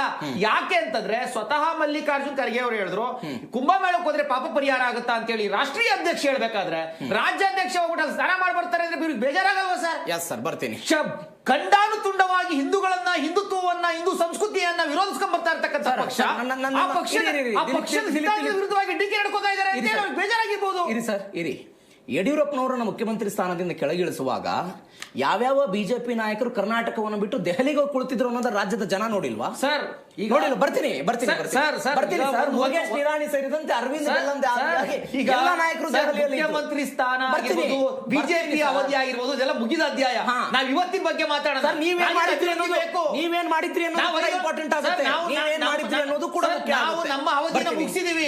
ಮತ್ತೆ ನಾವು ಸರ್ಪ್ಲಸ್ ಬಜೆಟ್ ಅನ್ನ 35,000 ಕೋಟಿ ಸರ್ಪ್ಲಸ್ ಬಜೆಟ್ ಅನ್ನ ಕೊಟ್ಟು ಅಧಿಕಾರದಿಂದ ಹಿಡಿದಿದ್ವಿ. ಇವತ್ತು 7 ಲಕ್ಷ ಕೋಟಿ ಲೂಟಿ ಮಾಡಿ ರಾಜ್ಯವನ್ನು ಹಾಳು ಮಾಡಿ. ಪ್ಲೀಸ್ ಬರ್ತೀನಿ. ರುದ್ರಯ್ಯನವಲಿ ಅವರು, 2 ರಾಷ್ಟ್ರೀಯ ಪಕ್ಷಗಳು ಕಾಂಗ್ರೆಸ್ ಮತ್ತು ಬಿಜೆಪಿ ನಡುವೆ, ಅವ್ರ ಸರ್ಕಾರ ಇದ್ದಾಗ್ನೂ ಹಾಗೆ ಆಗುತ್ತೆ, ಇವ್ರ ಸರ್ಕಾರ ಇದ್ದಾಗ್ನೂ ಹಾಗೆ ಆಗುತ್ತೆ. ಜನ ಮಾತ್ರ ಕಣ್ಮುಚ್ಚಿದನ್ನೆಲ್ಲ ನೋಡ್ಬೇಕಾದಂತ ಪರಿಸ್ಥಿತಿ. ನಿಜ ಅಲ್ವಾ ಇದು? ಈ ದುರಂತ, ಇದು ನಮ್ಮ ರಾಜ್ಯದ ದುರಂತ ಅಂತ ಹೇಳಿಕ್ಕೆ ಇಷ್ಟಪಡ್ತೀನಿ. ನೀವು ಕಾಂಗ್ರೆಸ್ ಜೊತೆಗೆ ಇದ್ರಿ 2024 ಲೋಕಸಭಾ ಚುನಾವಣಾ ಸಮಯದಲ್ಲಿ. ಅಲ್ಲಲ್ಲ, ಯಾಕಂದ್ರೆ ತಪ್ಪುಗಳಾಗ್ತವೆ ಮನುಷ್ಯನ. ಏನಂದ್ರೆ ಒಂದ್ಸರಿ ರಾಜಕೀಯ ವ್ಯತ್ಯಾಸಗಳು ಹಾಗೆ ಆಗ್ತವೆ. ಮಿಸ್ಟೇಕ್ ಮಾಡಿದೀವಿ, ಮುಂದೆ ಆದ ತಪ್ಪುಗಳನ್ನು ಮಾಡೋದಿಲ್ಲ, ಅದು ವಿಷಯ. ಇವತ್ತು ನಮ್ಮ ರಾಜ್ಯದ ಸಾಲ ಇವತ್ತು 7.6 ಲ್ಯಾಕ್ಸ್ ಕ್ರೋರ್ದು ಸಾಲ ಇದೆ. ಇವಾಗ ಈ ಮಾರ್ಚ್ ವರೆಗೂ 7,80,000 ಕೋಟಿ ಸಾಲ ಆಗಂಗಿದೆ. ಅಂದ್ರೆ ಪ್ರತಿಯೊಬ್ಬ ಮನುಷ್ಯನ ಮೇಲೆ 1,10,000 ಸಾಲ ಬೇರೆ ನಮ್ಮ ಸ್ಟೇಟ್ ಗೌರ್ಮೆಂಟ್ ಅವ್ರು ಮಾಡಿದ್ದಾರೆ. ನಮ್ಮ ರಾಷ್ಟ್ರದಲ್ಲಿ ಬಂದ್ರೆ 250 ಲಕ್ಷ ಕೋಟಿ ಇವತ್ತಿನ ಇದ್ರೆ ಸಾಲ ಮಾಡಿದ್ದಾರೆ. ಇವತ್ತು ನಮ್ಮ ಪ್ರಧಾನಿ ಮೋದಿ ಅವರು ಆದಿಯಾಗಿ ಇವತ್ತು ದೇಶ ಯಾವ ಕಡೆ ಹೋಗ್ತಾ ಇದೆ? ಇವತ್ತು ನಮ್ಮ ಕರ್ನಾಟಕದ ಬಜೆಟ್ ನ 46,000 ಕೋಟಿ ಬರೀ ಲೋನ್ ರೀಪೇಮೆಂಟ್ಗೆ ಹೋಗ್ತಾ ಇದೆ ಸರ್ ಇವತ್ತು ದುಡ್ಡು. ಅಂದ್ರೆ ಲೆಕ್ಕ ಹಾಕ್ಬೇಕಾಗಿದೆ ಇವತ್ತು ಜನ. ನಾವು ಯಾವ ಕಡೆ ಹೋಗ್ತಾ ಇದೀವಿ, ನಮ್ಮ ಕರ್ನಾಟಕನ ಯಾವ ಕಡೆ ತಗೊಂಡು ಹೋಗ್ತಾ ಇದೀವಿ ನಾವು ಅಂತೇಳಿ. ಬೆಲೆ ಏರಿಕೆ ಕಡಿಮೆ ಮಾಡಿದಾರಾ? ಅಲ್ಲ, ಅಭಿವೃದ್ಧಿ ಬಿಡೋಣ ಸರ್. ಈಗ ಕಾಂಗ್ರೆಸ್ ನಲ್ಲಿ ಆಗ್ತಾ ಇದೆ ಅಲ್ವಾ ಬೆಳವಣಿಗೆ, ಅದನ್ನ ಬಿಜೆಪಿ ಹೈಕಮಾಂಡ್ ಎನ್ಕ್ಯಾಚ್ ಮಾಡಲ್ವಾ ಅನ್ಸುತ್ತಾ ನಿಮ್ಗೆ? ಬಿಟ್ಬಿಡಿ ಸರ್, ಅದೆಲ್ಲ ಬೇಕಾಗಿಲ್ಲ ಸರ್. ಇವತ್ತು ಚರ್ಚೆ ಏನ್ ಗೊತ್ತಾ, ಮಲ್ಲಿಕಾರ್ಜುನ್ ಖರ್ಗೆ ಅವರು ಹೇಳ್ತಾರೆ, ನಾನು ಡೆಲ್ಲಿಗೆ ಹೋಗ್ಬಿಟ್ಟು ಹೈಕಮಾಂಡ್ ಕೇಳ್ಬಿಟ್ಟು ಹೇಳ್ತೀನಿ ಅಂತ ಹೇಳ್ತಾರೆ. ಒಬ್ಬ ಮುತ್ಸದ್ದಿ ರಾಜಕಾರಣಿ ಅಂತ ತಿಳ್ಕೊಂಡಿರೋರು ನಾವು, ಒಬ್ಬ ದೊಡ್ಡ ಲೀಡರ್ ಅಂತ ತಿಳ್ಕೊಂಡಿರೋರು ನಾವು. ಮಲ್ಲಿಕಾರ್ಜುನ್ ಖರ್ಗೆ ಅವರು ಅಷ್ಟು ಅಸಹಾಯಕರಾಗಿ ರಾಷ್ಟ್ರೀಯ ಅಧ್ಯಕ್ಷರಾಗಿ ಕಾಂಗ್ರೆಸ್ ಪಕ್ಷ ನಡೆಸ್ತಾ ಇದಾರೆ ಅಂದ್ರೆ ಇದಕ್ಕಿಂತ ದುರಂತ ಏನಂತ ಹೇಳ್ಬೇಕು ಇವತ್ತು? ಅಂದ್ರೆ ಇವತ್ತು ರಾಹುಲ್ ಗಾಂಧಿನೇ ಬೇಕಾಯ್ತಾ ಇವ್ರಿಗೆ? ಅವರೇ ಹೈಕಮಾಂಡ್ ಇವ್ರಿಗೆ. ಇವ್ರು ಯಾಕೆ ರಾಷ್ಟ್ರಾಧ್ಯಕ್ಷರಾಗಬೇಕು? ಅಂದ್ರೆ ರಾಷ್ಟ್ರಾಧ್ಯಕ್ಷರಿಗೆ ಒಂದು ಬೆಲೆನೇ ಇಲ್ವಾ?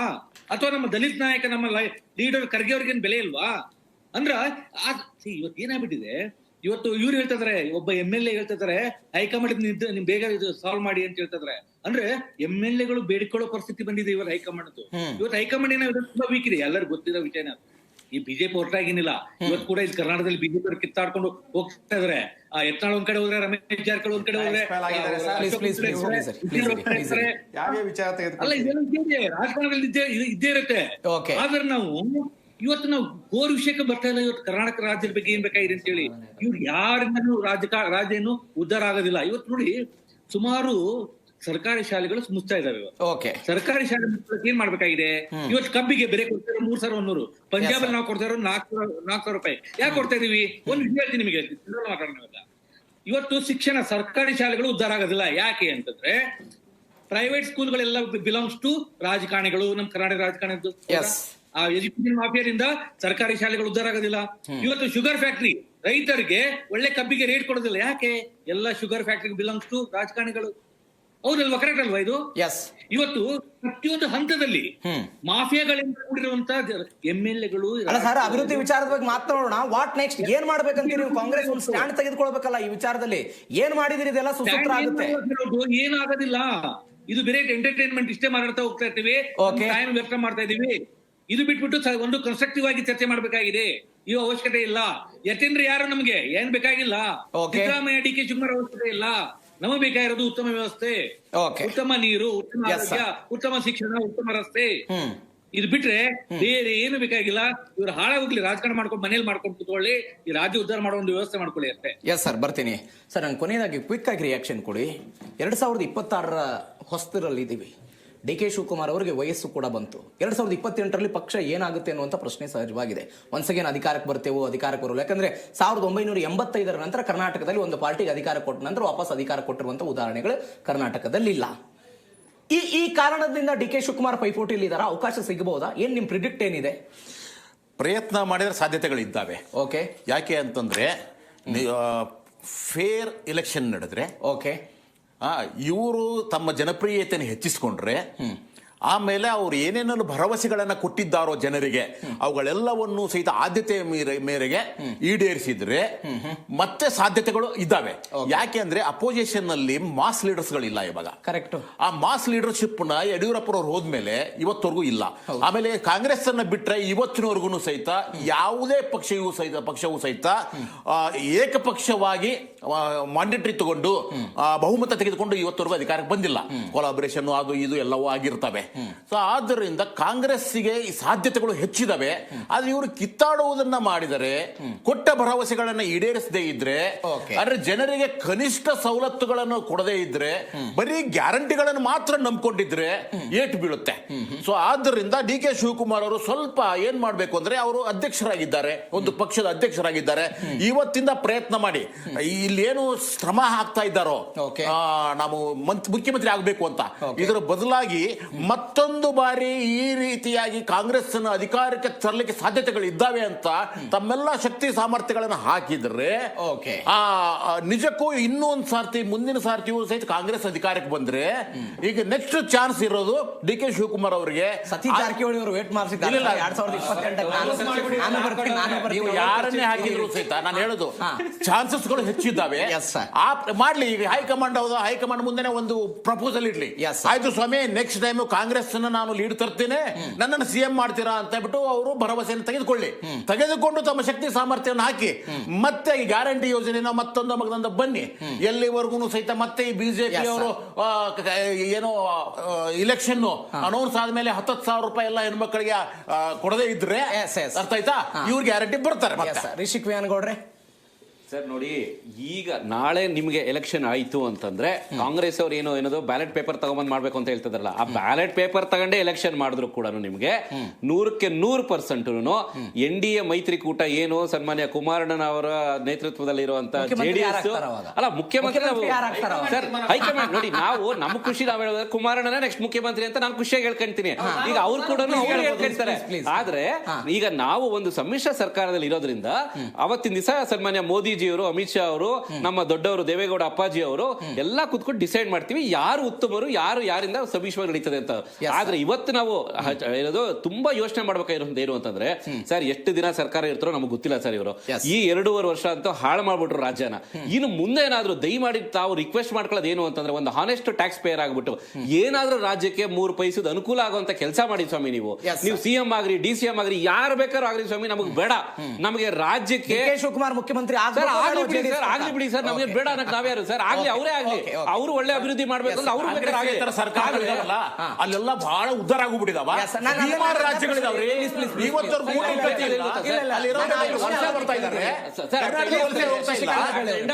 ನಾವು ನಮ್ಮ ರಾಜ್ಯವನ್ನು ಕಂಡಮ್ ಮಾಡೋಬೇಕಾಗಿಲ್ಲ. ನಮ್ಮ ರಾಜ್ಯ ಇದೆಯಲ್ಲ ಶ್ರೀಮಂತ ರಾಜ್ಯ,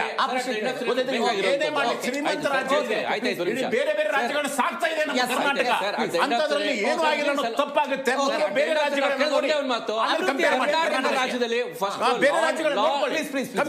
ಆರ್ಡರ್ ಮೇಂಟೈನ್ ಮಾಡಿ ಮೊದಲನೇದಾಗಿ, ವೆರಿ ಇಂಪಾರ್ಟೆಂಟ್. ಎರಡನೇದು ಅನುದಾನಗಳನ್ನ ಖರ್ಚು ಮಾಡಿ ಸ್ವಾಮಿ, ಏನಾದ್ರು ಅಭಿವೃದ್ಧಿ ಮಾಡಿ. ಇವರ ಅವಧಿನಲ್ಲಿ ಲಾ ಅಂಡ್ ಆರ್ಡರ್ ಕಂಪ್ಲೀಟ್ ಆಗಿ ಫೇಲ್ಯೂರ್ ಆಗೋಗಿದೆ ಸರ್, ಸತ್ತೋಗಿದೆ. ಈಗ ಮೊನ್ನೆ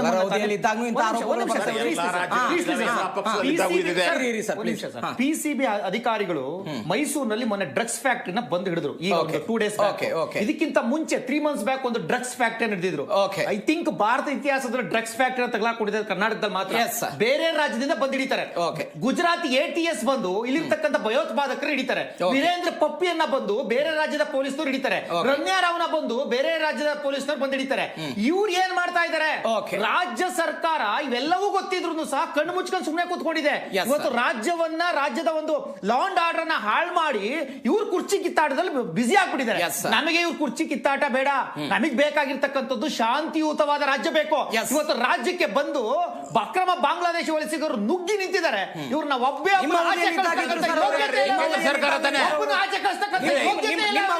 ಇವತ್ತು